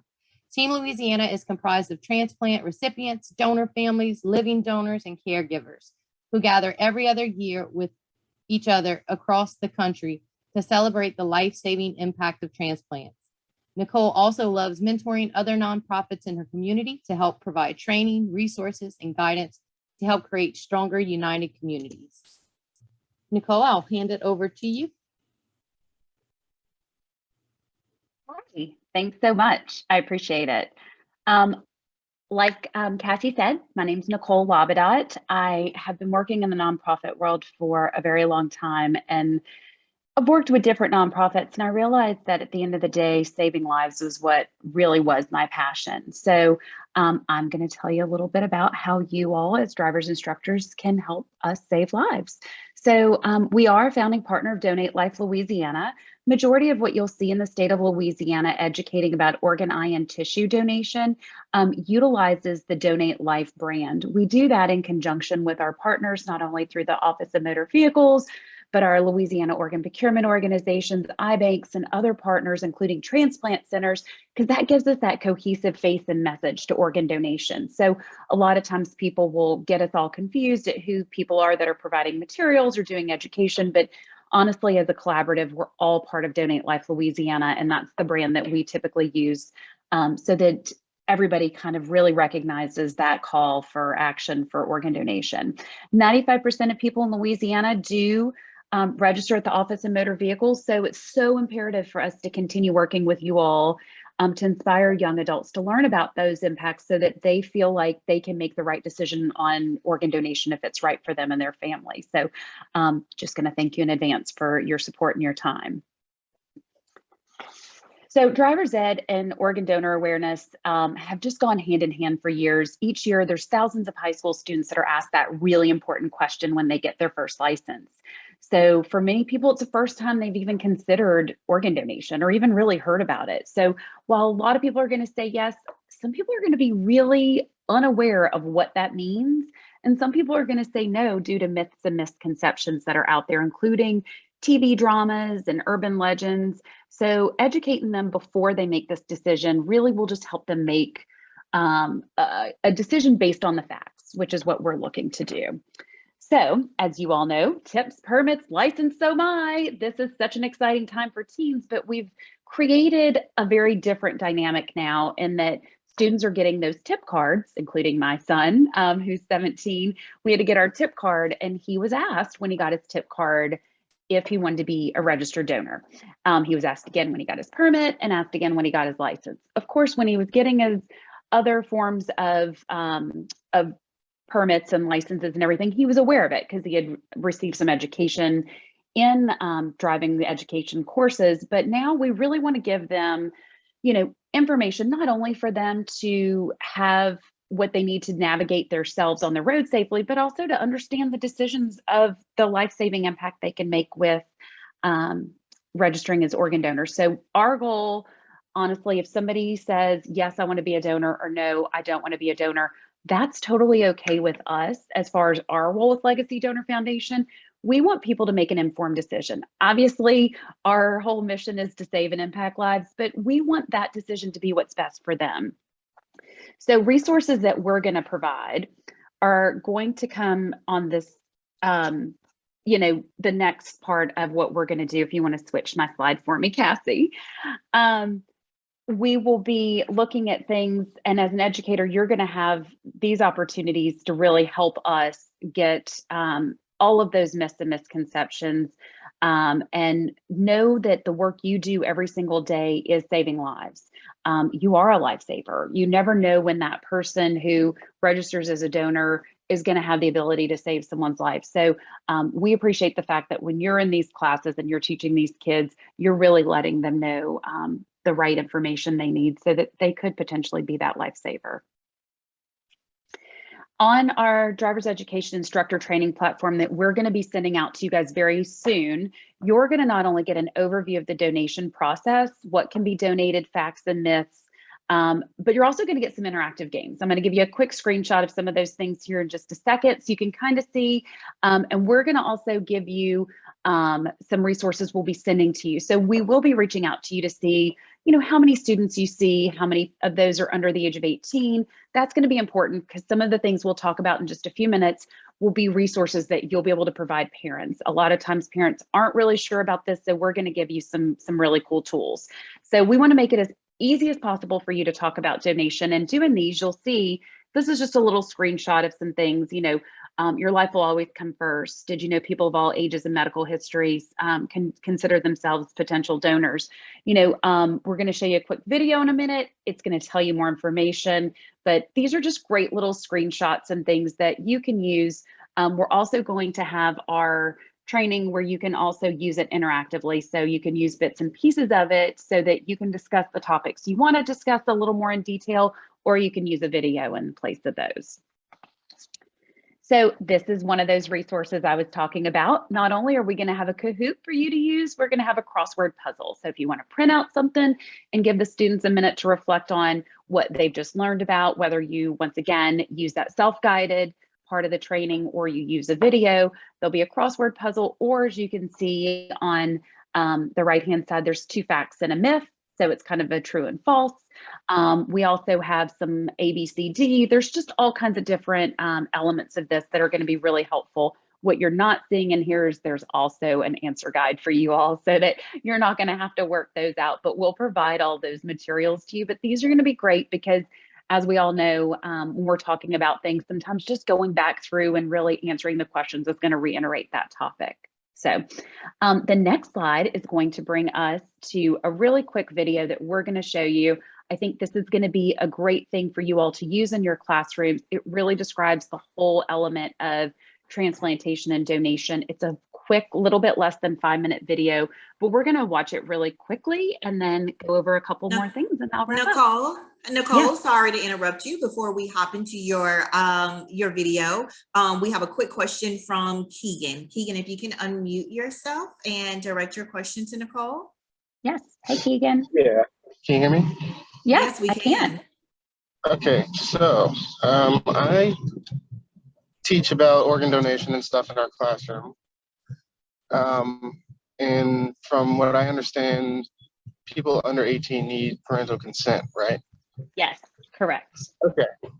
I don't know if you or the people I should let this know to, but it was brought to my attention in my last class that they were asking if they wanted to be donators and not getting consent.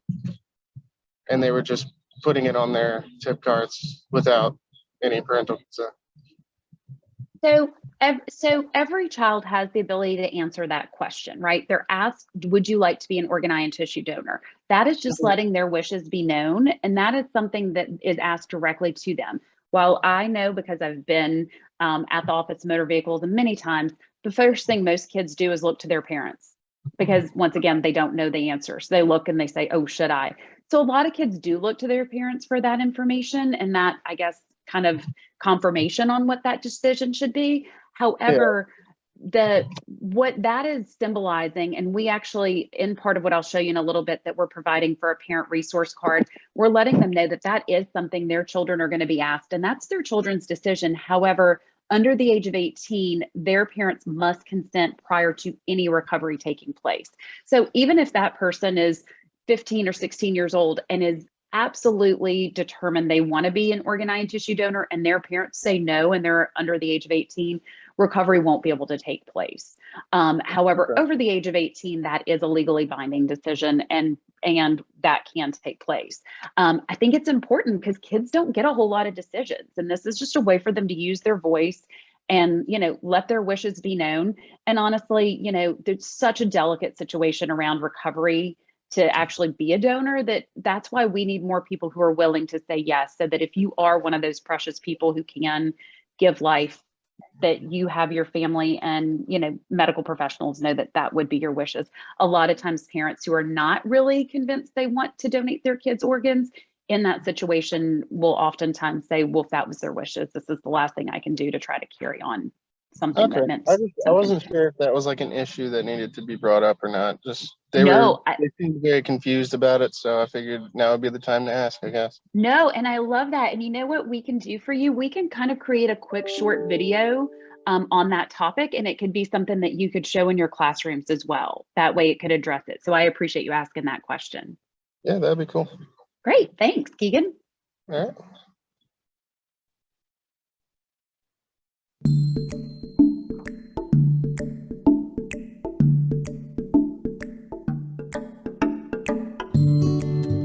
Every year, many thousands of people receive the gift of life.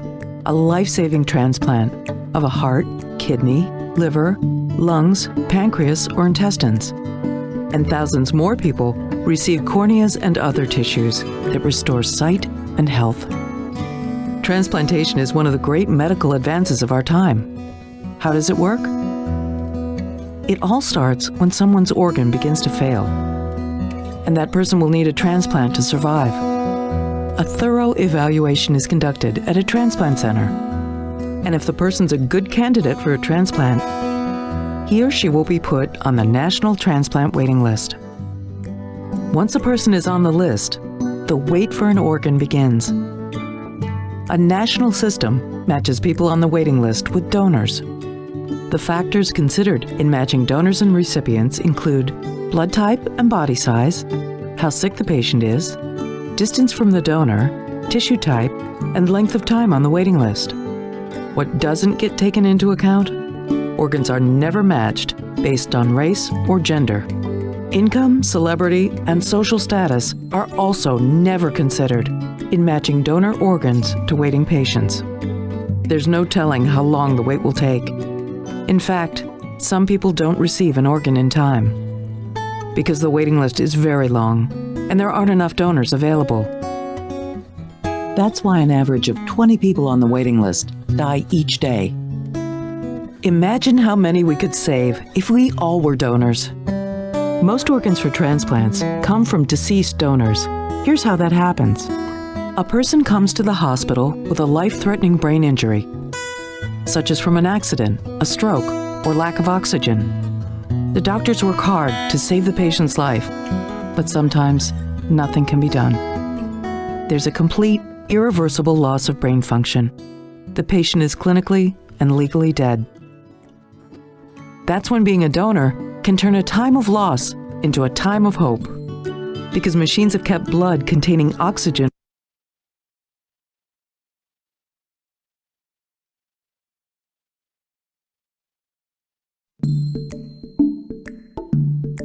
I apologize. My video is not wanting to stay working, Nicole. Okay, can you put it just maybe like 2/3 of the way through so they can just see the end? Let's see if we can jump. There you go. Thank you. That right there. Go back just a little bit and then there you go. That's fine. That's fine. PO checks the state organ donor registry. If the person is already registered as a donor, they'll inform the family. If not, they'll ask the family to authorize donation. A medical examination takes place. They check the medical and social history, and if the person is eligible to be an organ donor, the computer begins the search on the national waiting list for well-matched patients. The best matched patients for each organ are contacted by their transplant teams. This is the call that every single person on the waiting list has been hoping for.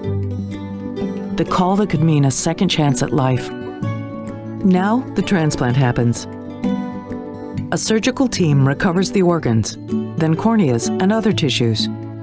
The organs are sent to the transplant hospitals where the patients and transplant teams are waiting, and the life-saving transplants take place. It will take healthy living and medications to keep the organ working well in its new home. But some wonderful person has given the most precious gift of all, the gift of life. You too can make the decision today to sign up on your state registry as an organ, eye, and tissue donor. Any age is the right age, young or old.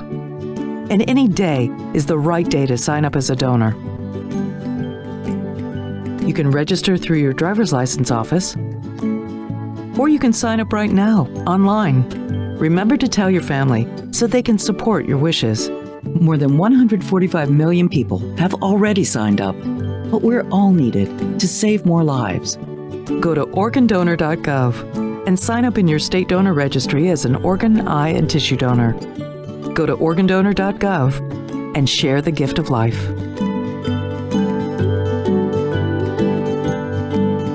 Thank you.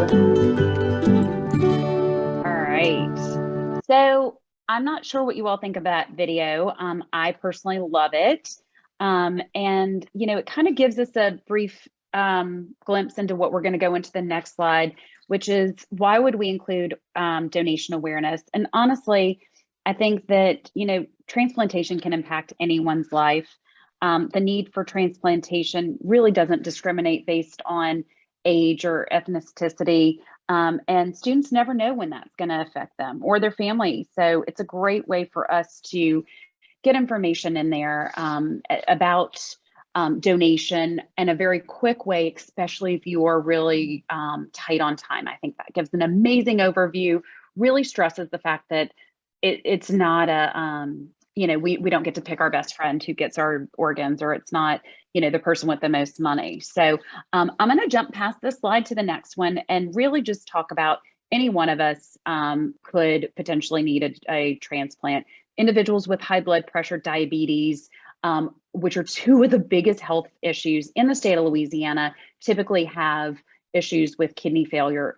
So we have a very high number of individuals in the state of Louisiana on dialysis. So when individuals get to that end stage renal disease, it is damaging their kidneys in an irreversible way. So, honestly, our need for kidney transplants is higher than the national average on our waiting list. Cancer, burns, eye disorders, other illnesses can also really start to impact the need for tissue transplantation. So the next slide gives us a very quick glimpse of Teresa. Teresa is a mother. She's about my age. Her daughter just started pre-K. Sophia did, and Teresa's on the waiting list for another transplant. She has a heart and kidney transplant, and just due to medication and everything, her kidney is starting to fail. So she's the need, a young mother, another child that needs a parent to be here. And on the right, you'll see Blake. Love Blake. Blake just graduated high school. He is starting college at Tulane this last year. It's kind of a crazy year with COVID, but Blake will tell us, my parents gave me life, but a complete stranger gave me a second chance at life. Blake was born with a heart defect, and he needed a transplant when he was just really young. So, just another glimpse of individuals. We will give you these stories. We will give you a way to share it. There's quick videos on both of them that are 30 seconds. You can implement these on your presentation as well. The next slide, who doesn't know who Aaron Rodgers is, but most people didn't realize that he had his ACL and one of his ligaments replaced with donor tissue before he joined the Green Bay Packers. So, other things that we just really want to highlight, many athletes in high school to the pros have gone on to lead active lives after tissue transplants. So, we just want to give that relatable figure or stories so that when you're talking to students, it's something that they're interested in learning. Next slide will talk to us a little bit about what Keegan was talking about, which is that family consent for minors. The Louisiana Registry does allow citizens to make legally binding decisions to be donors. Family consent's required for all minors. I do love the fact that a little earlier too, we were talking about with Janet on the chat that parents do need to sign the tip and permit driver's license for minors. So we do want to make sure that those parents are, having those conversations with those students and, making that decision that works best for them. The next slide's going to give you a little glimpse of a card that we're going to provide. One of the things that parents need to have, including myself with my child when he was a new driver, are these graduated driver's license laws. We need to know what children are allowed to do at what phase and age in their journey to get their license and beyond. So based on age, we've broken down a very simple format.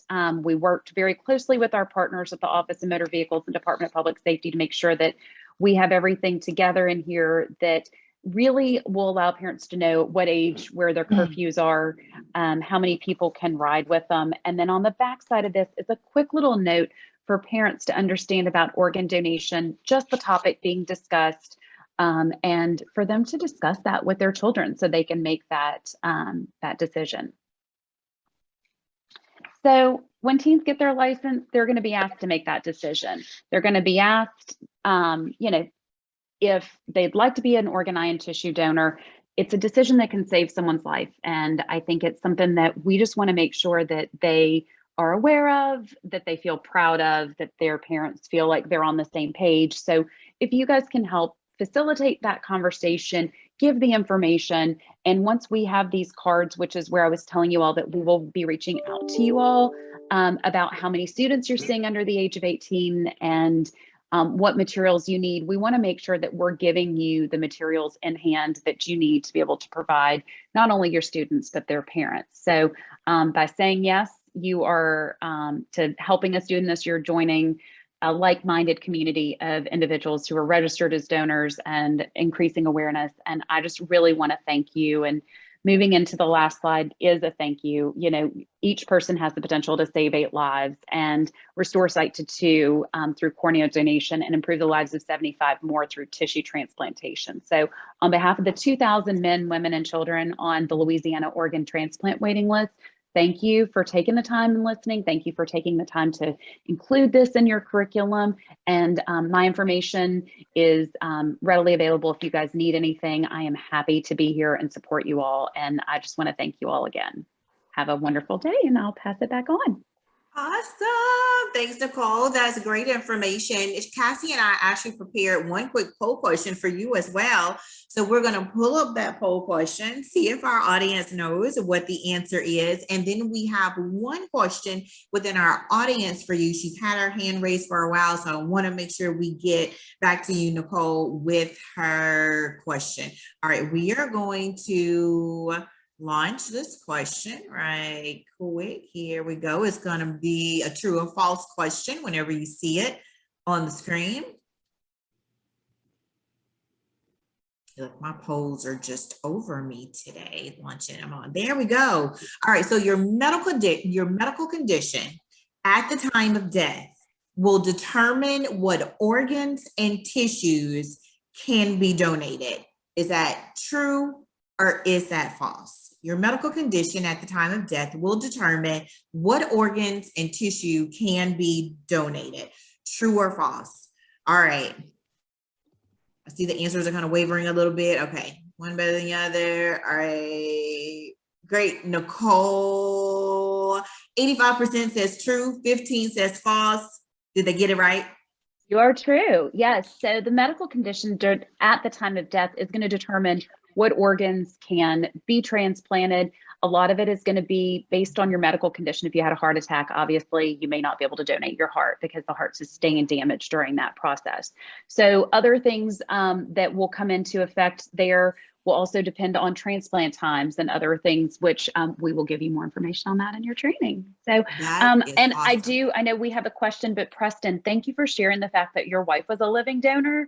That is so incredible to know that she would give a kidney to a complete stranger and help them get off dialysis. And I really may be touching base with you because that is something that's pretty incredible for us to be able to tell others about, because there are so many people that are waiting for transplants. The average waiting time for a kidney is between 5 and 7 years. So you can just imagine the impact your wife made for someone to not have to be going through dialysis for that period of time. So thank you and your family for that sacrifice. Yes, thank you for sharing that so much with us, Preston. Ms. Truitt, we have not forgot about you. I still see your hand is raised. Mine probably would have gotten tired by now, but glad it's the emoji one that's up in the air. I'm going to turn it over to you. If you can unmute yourself and ask Nicole your question. You have the floor. Good morning. Thank you so much, Mr. Cole, for sharing with us. It's not really a question. I'm glad that Preston put it out there already about his wife. And I just wanted to let you know that at Metro City, we are big advocates on organ donation. My son, a year after we opened the school, him and his best friend and 2 other boys were crossing Segan Lane, and his best friend got hit by a truck and went through 9.5 hours of surgery and didn't survive. He was on life support. So I talked with his mother before even LOPA came, and talked to them, and she ended up letting him be a donor, and he donated his heart, his liver, and both his kidneys. And I know that at the age of 62, I believe, if I'm correct, you can't be on the heart waiting list anymore. And I think a 60-year-old got his heart. So we are really, really big advocates. We work hand in hand with Lori Steele at LOPA, and we turn in so many applications all the time. So I'm just glad that this was part of the presentation today. Yes, thank you. Well, and we do have partners all across the state. So anytime we can get a speaker out to people working through LOPA, the iBanks, any of our partners and collaboratives, that's always great because you have someone one-on-one. The idea is some of the partners don't always have the ability to schedule speakers. So we want to make sure that you all have the resources and videos and everything you need to be able to make sure your students are well aware of this. But I am so glad you shared that story, and what a blessing that their family, I'm sure, was to someone else during such a horrible time of grief. So we appreciate knowing that there's just so much more being given, and that you guys focus on that. Thank you. Thank you so very much, Nicole. And just to let you guys know, Nicole has joined our coalition team here. She's been amazing in getting this information out to our young drivers here in Capital Region. So if there's any type of partnership that our safety coalition in cooperation with Nicole can help do for your driving schools, whether it's a presentation or, I don't know, we've been doing all kind of safety day activities lately, right, Nicole? Woo! Just contact me. Please let me know. I'll make sure I keep you guys in contact with Nicole, who can get all this amazing information out to you. Cassie, I'm going to turn it over back to you. Thank you guys for sticking with us. We have two more great presenters. Next up is Sergeant Patrick Hall. He's with the St. James Parish Sheriff's Office. He's been in law enforcement for 8 years and currently serves as the Assistant Patrol Supervisor. He's been a school resource officer and has received many commendations and awards for his hard work in the community. Patrick serves as one of our region's certified child passenger safety technicians and also a member of our South Central Regional Safety Coalition, where he serves as the distracted driving and the impaired driving team leader.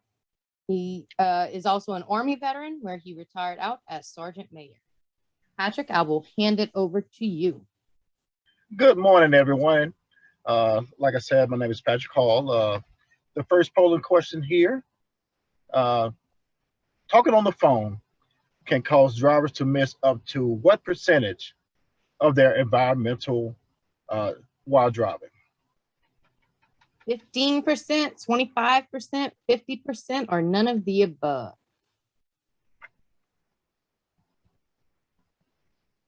The answers are staying consistent. Ah, we got some deviations here. Okay. All right, we're gonna close this one out in 3, 2, 1. Here we go. All right, Sergeant Hall. So 83% of your participants today thinks that 50% is the correct answer.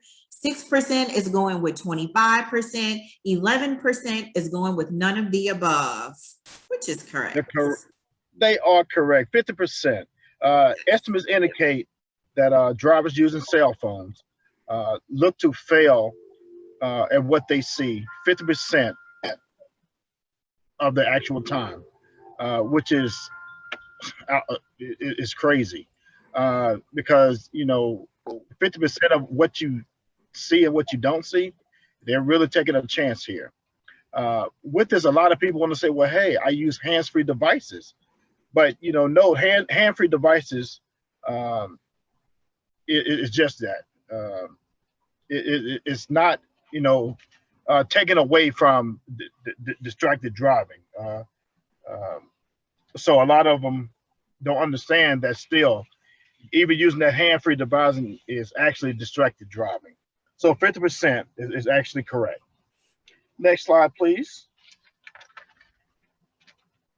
Oh, it jumped. Okay. Go too far? Yeah, it jumped. Okay, what is distracted driving? Distracted driving is a distracted or inattentive driver is one who is actively engaged in any activity that diverts his or her attention away from the task of driving. Just some stats here. In 2019, 3,143 total deaths of people that died in the U.S. because of distracted driving, DD, which is too many. One person is, too many. There you go, Cassie. In the South Central region, the stats is 112 persons have either been injured or a fatality in the distracted driving situation. Like I said, in the major age groups, as you can see, it's the 25 to 34-year-old age group, African American, race, and the males. Okay, not to say that the other age groups or the other races or genders are not, causing an issue, but those age groups, the 25 to 34-year-old age group, African American, and a male are the top violators of the distracted driving. Okay. And this is Capital Regions, Patrick. Yeah, the Capital Region, a total of 437 total either injuries or fatalities in the region. And like I said, our goal for our coalition South Central is destination 0 deaths. So we're actually trying to get all these numbers down to 0, because like I said earlier, 1 death is too many for distracted driving or anything. Okay. The 3 types of distracted driving and how to avoid them. The first we got to recognize is the visual. Okay. And that is more, keeping your eyes on the road. Okay. You cannot notice or understand what you don't see. So keeping your eyes on the road is a big one. Pull over to the road, for directions or even to answer a phone call or whatnot. All right. Which leads to the next one is put your phone on do not disturb. Okay. In today's society, just to make up that, we live in, our technology is a good thing, but it also is a bad thing when it comes to causing a distraction on driving. So a big one is, as we say, is, put your phone down, put it away, put it to the side, put it on do not disturb. All right. The second type is manual. All right. Once again, the cell phone, keep your cell phone out of reach, put it in a glove compartment, put it in the rear seat, somewhere that it'll be extremely hard for, a person to actually get to it. They would have to actually pull over to actually answer the phone or to even secure it. Okay. Make all adjustments before driving, which is another good one, dealing with, the only equipment inside of the vehicle or items that you have placed in the vehicle. Just trying to take away or eliminate any distractions that will cause you to take your attention off the road and driving. Don't reach for items while driving, which is another big one like I hit on earlier. People don't understand that it takes less than a second for anything to happen. And you just taking your eyes off the road or someone taking their eyes off the road for a second can really cause that person to lose attention to what's actually going on. The third is being cognitive. All right, avoiding phone calls, even hands-free, like I said earlier. Stay focused on the road, keep your emotions intact. All right, the whole deal is to stay focused on what your task is, and their task is driving. Okay. And just taking the time to understand that all these distractions can really become an issue later. All right. Distraction may be inside and outside the vehicle. A lot of people don't understand that. Just in our everyday, going through life, we sit there and think about a million things at one time. We try to multitask. Even as a police officer, we're required to multitask, and sometimes it causes our mind to wander. So we need to just stay focused on the task of driving. Texting, a big no-go. All right, Louisiana bars drivers from texting and from using social media. It does not restrict the use of cell phones, handheld or otherwise, for adult drivers outside of school zones. However, I know in the coalition we are trying to, go to our representatives of actually getting something in place to actually get this changed.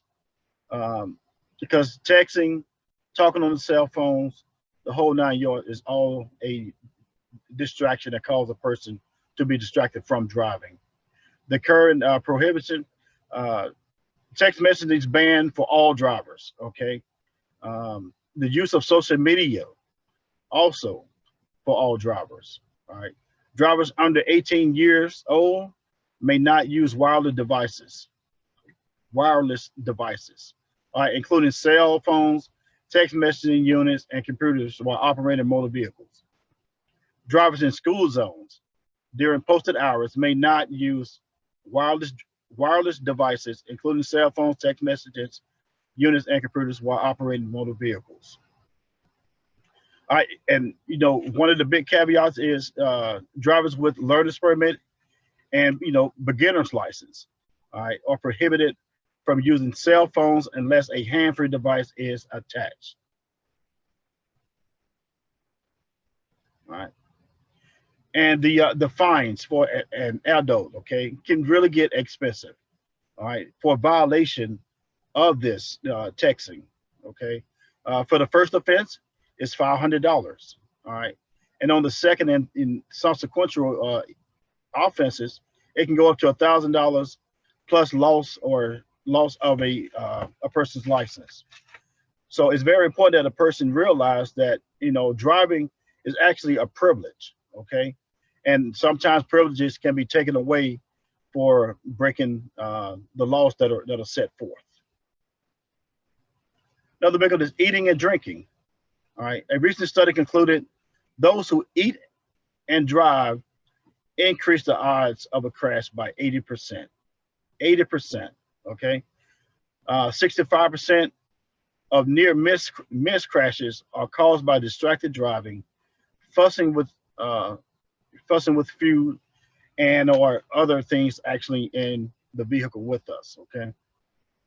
So eating and drinking, if you can, just pull over, use the facilities that, we actually get the items from, and try to eliminate anything from happening.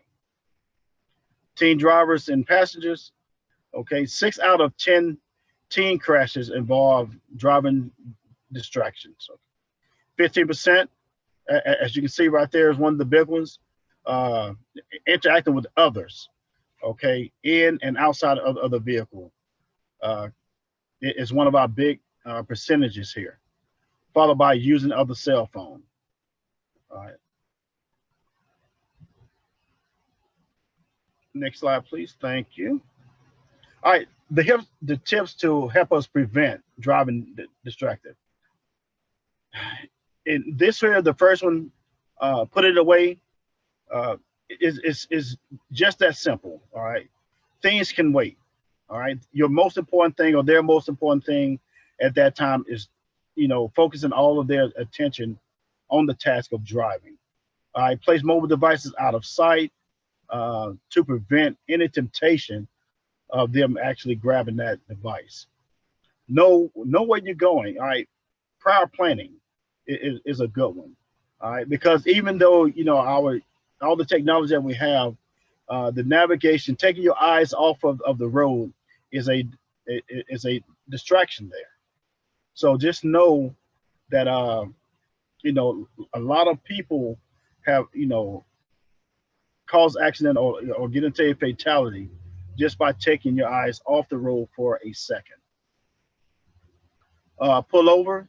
If you have to use a cell phone or make an emergency call or anything, just find a safe spot, and we ask them to pull over to the side. It doesn't take that much time to actually pull over, handle your business, put that device or that distracted item away, and then continue on the road. Also, be a good passenger, okay? If you see, the driver distracted or other people that's distracting the driver, stop that act from even happening. Speak out, speak up, because like I said, it takes all of us to make sure that we try to get everyone home safe and make the road safer. So being a good passenger, speaking up, and getting that person to realize that, hey, driving, getting us to that safe point is our #1 priority. Next slide, please. Here are, collaborations is key to saving lives on Louisiana roadways. And a couple of agencies that are working to actually bridge that gap and to get us to, thank you, get us to, our goal of 0 deaths is, law enforcement agencies and community. The regional destination 0 deaths, that was DZD stands for activities, young drivers, observation events. A lot of these events you can actually, check on the website. We'll be more than happy to come to where you're at to actually speak to your audience and bring some of their activities to your event or to your audience to actually set another tone for them. The 2019 Louisiana Destination 0 Death statewide teen means and video contest at South Central Planning. We put that on every year. And later on in another slide, you will see some of the contestants and the events that they actually won. So we ask that the teens get involved, not only the teens, but everybody as a whole, the community, get involved to actually get our percentages down in Louisiana. Next slide, please. Young drivers observation events. Like I said, we gather pre data, educational outreach opportunities are there, post data evaluations. All right. A lot of times we go around to the different educational facilities and institutions and talk with the young drivers, okay, and try to see if they are actually aware of the many distractions that are out there. Okay, and how easily it is to get distracted. And to be honest with you, a lot of the younger kids, they have a lot of good messages and everything for how to combat this. And we gather all the information and we do an outreach and we try to collaborate everything and put it out there to the public to actually Sergeant Hall, I do want to add, if I may, just to point out, Capital Region Safety Coalition, South Central Regional Safety Coalition, and all coalitions statewide, we have 9. We would love for driving schools. If you want to get involved in something like this, we read your comments and we know that you're looking for something for your students. These are activities that we can modify to fit you and work with you on these things too. This may be something interesting for your students. Exactly. And it's great means the teens know, what's popular and what's, the best avenue to get a message out there. Me, I'm kind of old, so I don't know, many of the technology. I'm not a technology expert. Okay, so I do lean on many of the teens out there to, help us, try to get our message out. And here are some of the all the time. And here are some of the teen contest winners from our statewide contest. Statewide, okay. And first place was Bourgeois High School. Yeah, Kahali's lovely. And as you can see, the distracted driving is it really worth the risk? Simple but effective. Okay. First place for the 615. Sergeant Hall, I do want to share also, this is actually very personal. This young lady was involved in a crash in her 9th or 10th grade year in school with her friend, a teen driver bringing another teen to school. And this crash happened. And she was a passenger in this crash, wore her seatbelt, but this is near and dear to her heart. She's definitely against distracted driving, and it's definitely taught her. And it was rainy that day, so a lot was learned. And we hope more teens can show this and educate the public. True. And the next two, first place in the 6th through 8th video, and the 9th through 12th grade video. And to save time, what Kenyatta and I will do, we'll send you those links, and that please feel free to share that with your classes. Please utilize those videos however you see fit. Next slide, please. Also, just a caveat. The instructors, we all know what a hard job y'all have, but it is a rewarding job. We, in law enforcement, applaud you all for what you're actually trying to do with the young drivers, and we know here that y'all are our first line of defense when it comes to them actually on the road.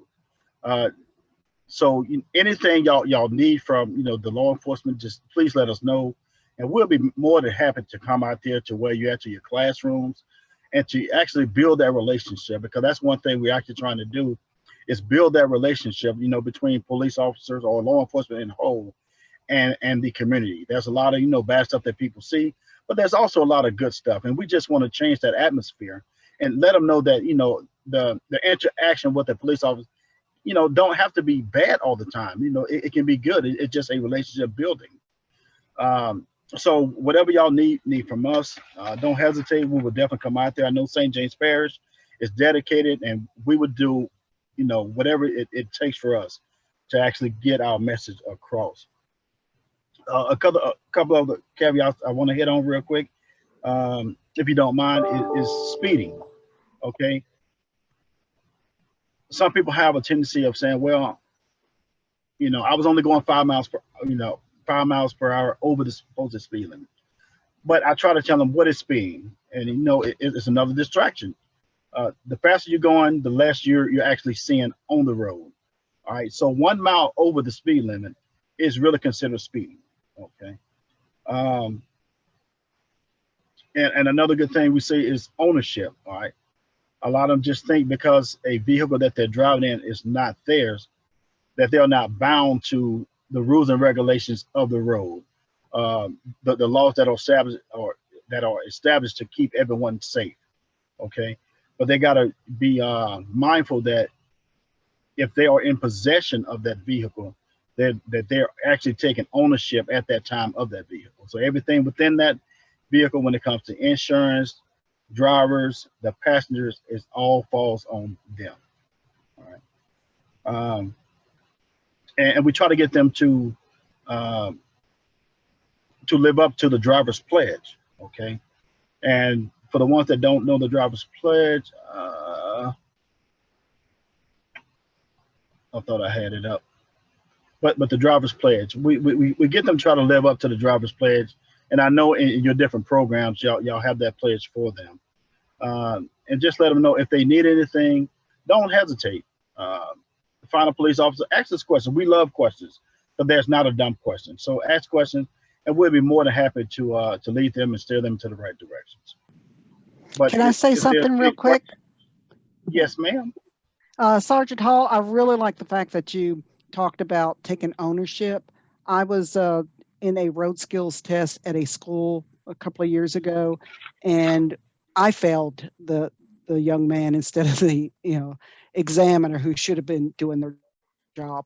But anyway, he was at a stop sign and he was about to go, and I said, stop. And and I had him go back to the school, which was like just a block away. And he goes, well, what did I do wrong? I said, you were about to pull out in front of a big pickup truck, and you're about to get careened into the side. He goes, well, my dad would tell me to go. He would say, go, go, go, go. And I go, who's driving this car? You're driving this car. You're in control of this car. He just looked at me and goes, well, yeah. I go, yes, you're the one who is controlling this car, and you have to make the right decision. Correct. Don't disrespect your dad, but you need to make the right decision. So, yes, I hope I made I hope I made an impression on him, but I scared the bejeebies out of him by failing him. So, but I hope he got a good lesson out of it.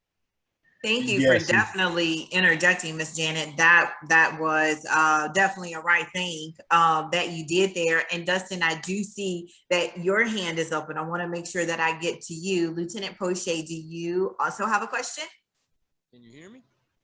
No, it sounds like you're just extremely far away, Dustin. I am so sorry. You'll just have to yell. You gotta either into your yell phone. it or try the chat pod. Can y'all hear me?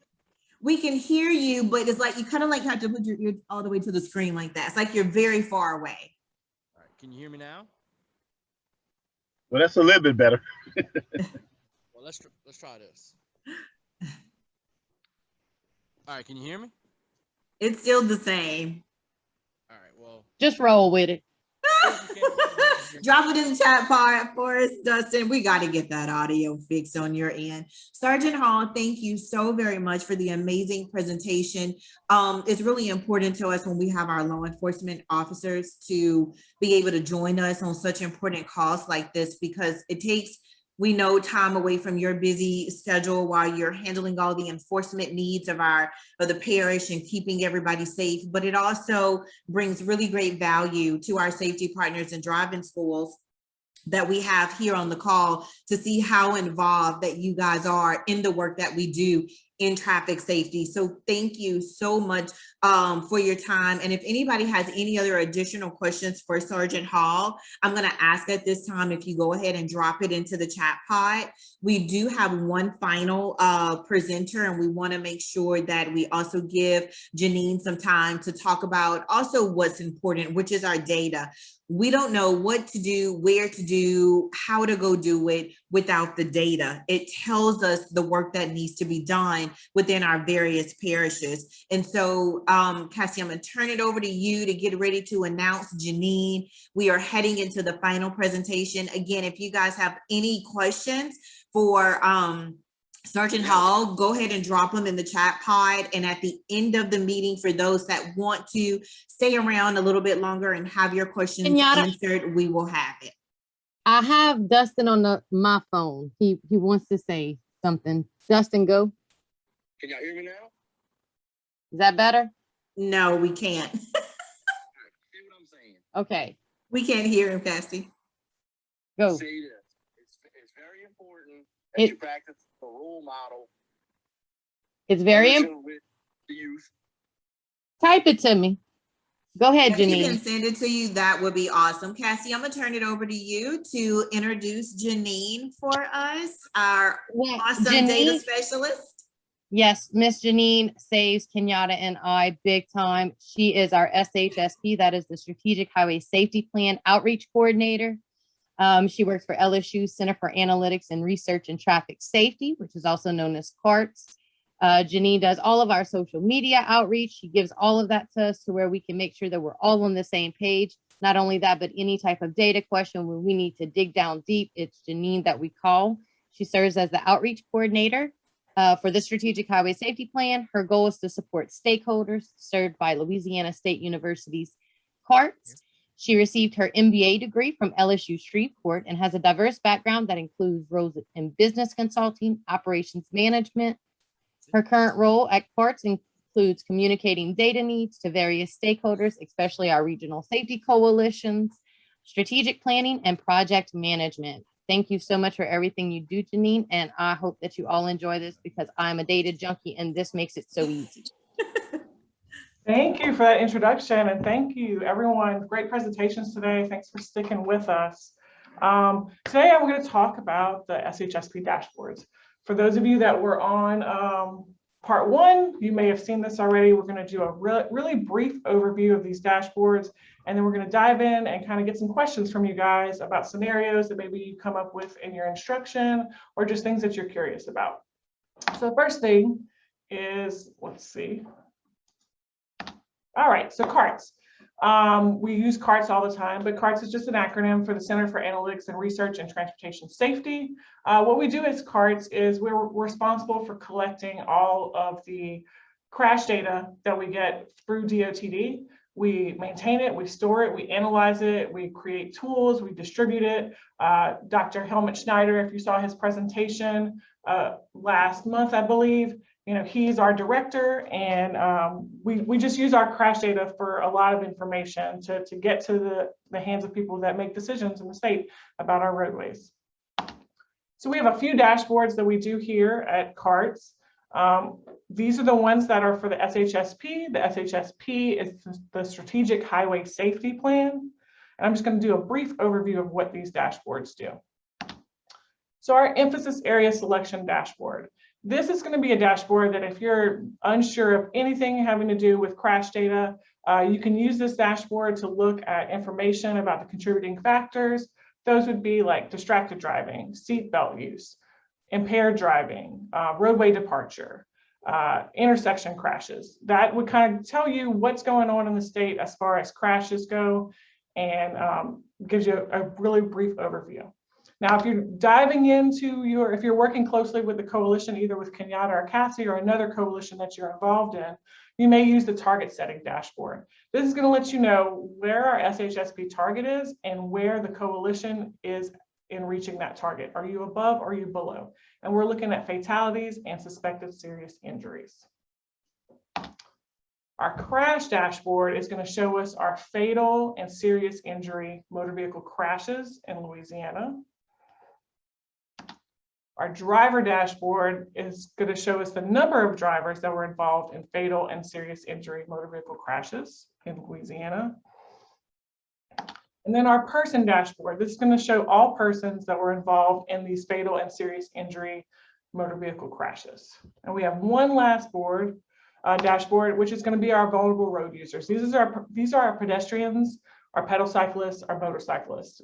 We have a separate dashboard to look at fatal and serious injury motor vehicle crashes for this group. And I believe it's time for our first poll question.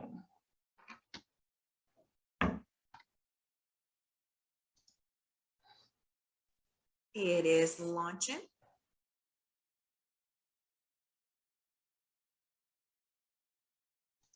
And it's launching very slowly. Here we go. Which dashboard would be the best choice to find information on fatal and severe roadway crashes in Louisiana? Would that be your person dashboard, your driver dashboard, your crash dashboard, or your emphasis area selection dashboard?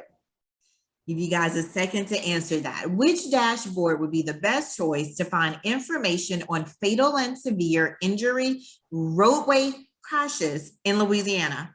Person, driver, crash, emphasis area. All right, I think we got the majority of our votes in. Janine, I am ending this poll, and there you go. How did they do? Yes, Did they get it 81%. right? Yes, crash dashboard, yay. Awesome, glad to hear that. So yes, all dashboards look at crash information, but the crash dashboard is going to tell you the number of fatal and severe injury crashes. Now you can have a fatal and severe injury crash and have multiple fatalities and serious injuries in that one crash. So that's why we look at the two different things. I'm going to go ahead and switch from this presentation. We're going to do a live demo.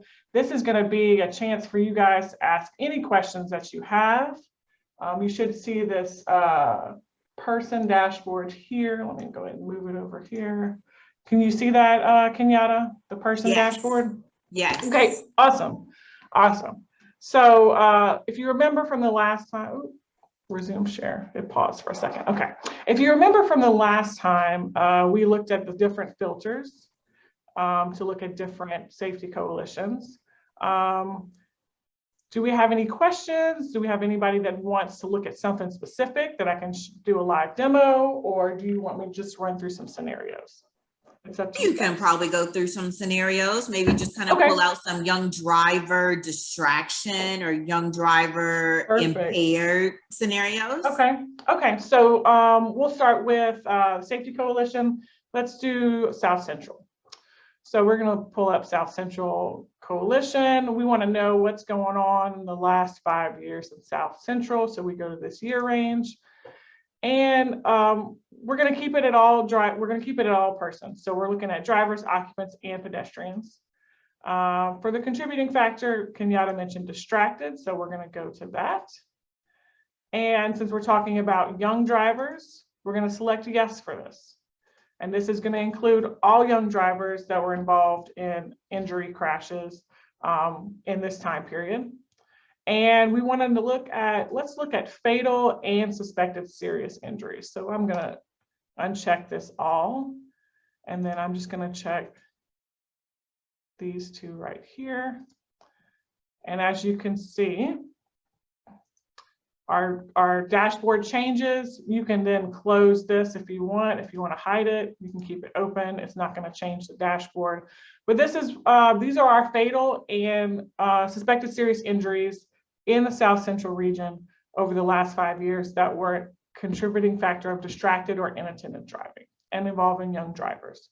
If I go to 2020, any of these, as you may remember, if you hover over it, it's going to pop up with a graphic that's going to show you what happened in the quarters in that year. If you were interested in, we'll go to person demographic because I want to show y'all some age ranges. So you may ask a question and say, well, wait, you're talking about young drivers, but then I see all of these age ranges here. So what's going on? If you remember, young drivers are ages 15 to 24. That's the SHSP definition of young drivers. But this age range here is going to include any person that was killed or injured in a crash involving a young driver. Not saying that the young driver was at fault, but just that the young driver was involved.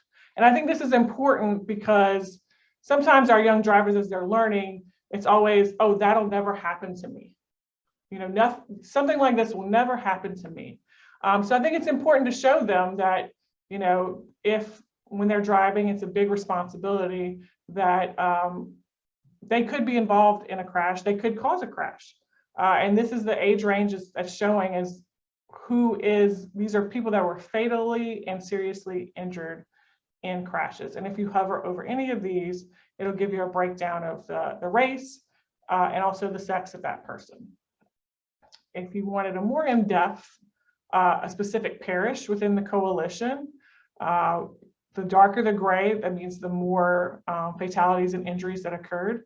So you would just click on, you could either hover over, as we see at St. John the Baptist parish in the South Central region.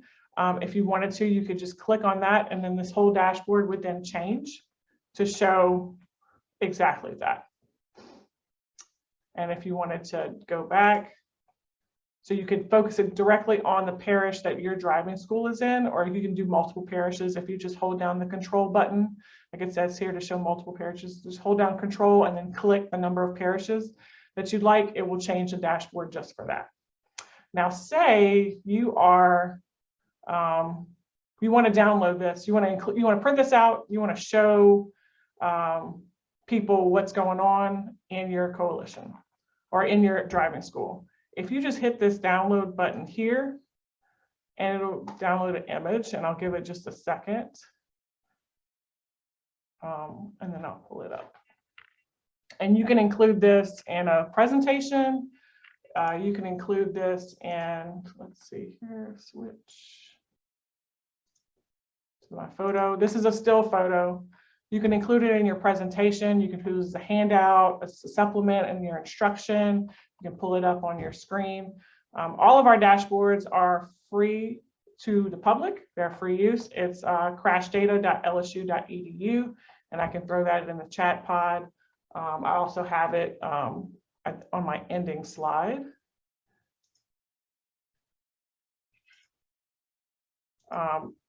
Likewise, if you wanted to know what's going on in Capital Region, you could just switch on over, just depending on where your driving school is and what audience you're trying to target. If we wanted to look at alcohol involved, we could do the same. And then if you want to know the time that this is happening, you know, typically alcohol involved crashes, what we're seeing is, you know, when people are out or leaving bars, leaving parties, you know, in that 2 to 3 a.m. time period. As you see this dark purple here, we're looking at Saturday and Sunday. If I hover over Saturday, see if y'all can, oh, if it'll stay on the screen and pop up. I think it's too low.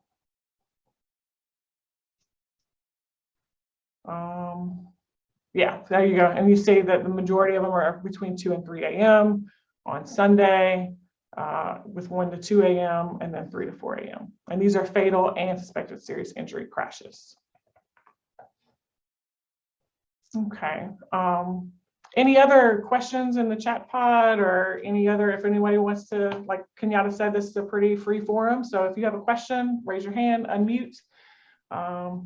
Yes, does anybody have any questions for Janine? Like anything in particular you guys have been looking at as it relates to the data for the young drivers in your area? Is it something you're kind of curious about? Is it a contributing factor you've kind of wanted to look into to see what was causing problems maybe around your driving school area? Any data questions? Definitely the time. We can definitely answer them. Janine can definitely answer them. Let me put I got a quick question. Yeah. Yes. I got a quick question. How are the numbers looking for 2020 and 2021? I know that there were some concerns about the number of crashes going up. So I just want to know how 2021 was. Okay, sure thing. I will, we'll get out of this. We'll do all Janine, years. has 2020 been finalized? I know normally we get emails that it has and it's earlier in the year, but I don't recall getting anything. So 2020, yes, it has been finalized. Okay. So yeah, so the data for 2020 we'll show here, and this is for the entire state, and this is for fatal and suspected serious injuries. And I can just, to make it easier, I'll just move it to fatal. So right now we're at 828 fatalities. This is for all drivers. I mean, every age group in the state of Louisiana. And then for 2021, we're currently at 541. And this is, not in real time because it takes a while for crash reports to come in. Once a crash report comes in, it could take up to 3 months for it to change that injury category. So like, say if someone comes into the hospital and they're seriously injured, and within 3 months they pass away and it's determined that it's because of that crash, then it would then change to a fatality. So these could be possibly behind. Obviously, we don't want that number to increase, but as you can see right now, Q2 was a big jump compared to Q1, and so far Q3 doesn't finish. It just finished out in September. Does that answer your question, Janet? Yes, yes. Okay. Like Cassie, I'm a data junkie too. Yeah, so all these data people. And if any of you had looked at the 2019 data, it looked like 2019 had gone down a good bit, and we thought that we were trending in that direction, but it seems like for some reason 2019 was an anomaly. We know that COVID strongly affected this. We had fewer cars on the road, but we had higher speeds, more fatal and serious injury crashes, more distractions. Pretty much every contributing factor increased in 2020, unfortunately. And that's in the time when most of the state was ordered to stay at home for a good portion of the year. So we really thought that number would be lower, but unfortunately it was not. But yeah, I'm free to answer any questions. I know that everyone's been on for a while, and I appreciate y'all sticking with me for this presentation, but I could go for hours on this. So, Janine. I think we do have another poll question. Yes, we do. I'll bring up that final question. Oh, it launched fast. I think it heard us say that this was the final one. It came up in like 0.1, like half of a second. And that question is, true or false? You can use the SHSP person dashboard to find the age of drivers that died in a fatal crash in Louisiana. Is that true or is it false? You can use the SHSP person dashboard to find the age of drivers that died in a fatal crash in Louisiana. All right, you got a good bit in, Janine. Here are their results. Awesome. Yay, y'all are the best. Yes, yes, exactly. You can find the age of drivers that died in a fatal crash on the person dashboard. Awesome. Let's see. All right, so that's my info. Please feel free to reach out to me by email. carts.lsu.edu will give you all of our dashboards, as well as other tables if you're interested in other data that's not part of the SHSP, but is crash data. We do have several other tools for you to use. And if you see anything or you want something that's not on there, shoot me an email. We could most likely get it done for you because we want to serve our audience and our stakeholders throughout the state. And thank you so much, Kenyatta and Cassia. It was a pleasure to be here with you guys. Thank you. Thank you so much, Janine. Are there any additional questions or final thoughts, suggestions, or comments for Janine?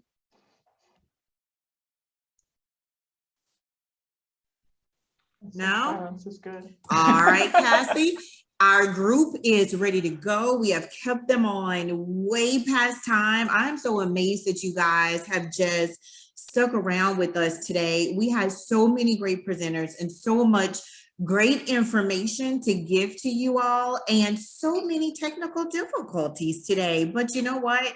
It's just, it seems like it's our new norm, and we just go with the flow. But our thanks goes to you for everything that you guys have done today. You give us one last minute, we will have you off of the call. If there's no additional questions or answers, we will now drop the survey link into the chat pod for you. So something that has been added to us as a requirement when we do these special presentations with you guys is to add on just a quick survey. It's to recap the information that you learned in all of the presentations today. Your survey results, in addition to the flyer that you received for this presentation, and your, your certificate that Cassie and I will get to you guys within the next week or so. Those three things is what's gonna be needed to turn in to OMB to get your CEU credits. In the chat pod, you will find a Survey Monkey. It will take you less than a minute. If you guys wanna open up that survey right now, take it while you're on the call, that's fine. It will go really fast. It's a couple quick questions pertaining to the presentations on today. If you guys can answer those questions for us right quick, that will be awesome. Cassie and I can capture that information. Again, Office of Motor Vehicles is making this a requirement for you guys in order to be able to get credit for today, along with your certificate. Please grab that link out of the chat pod, either open it up now, take it right quick, or when the call is over, paste it somewhere else that you can get to it. We will give you guys probably, what, Cassie, maybe a 24-hour turnaround just to get those test answers back to us, because it takes less than a minute. That way we can start preparing your certificates for everybody that has all their information in line. Please grab that link. Please grab that link. And remember, it is a requirement to get your CEU credits. Cassie, over to you.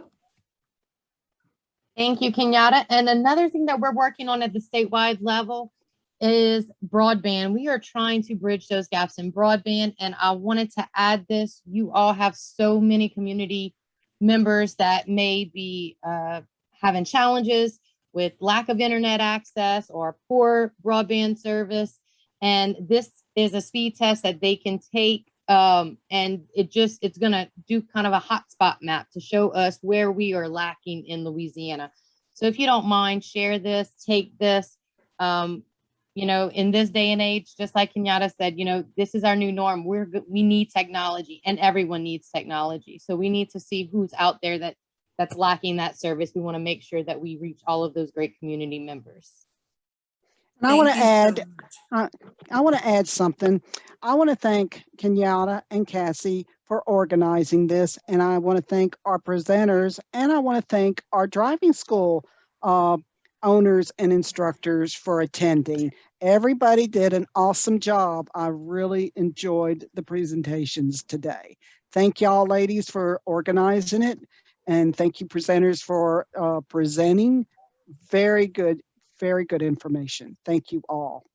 Thank you so much, Miss Janet. Those links are in the chat pod. Cassie just dropped your Survey Monkey, which is your test to receive your credits. That link is in there. The broadband link, you can also find that in the chat pod as well. To all of our presenters, thank you, thank you, thank you, thank you, thank you. Cassie and I could not have done this with you guys. All of our regional driving schools, y'all always show up for Cassie and I. You show up and you show out, and we so love it. Thank you guys so very much for all that you do. Okay, I believe everything is in there. Cassie, I want to make sure you got it again. Oh, yes, you guys ma'am. are so welcome. One last thing, you guys shared a lot of feedback with Cassie and I when you did the registration for this.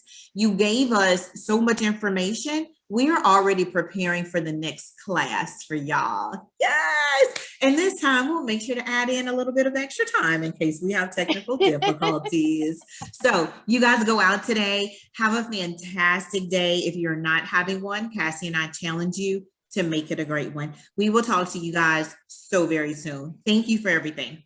Bye. Thank you all. Y'all have a wonderful day.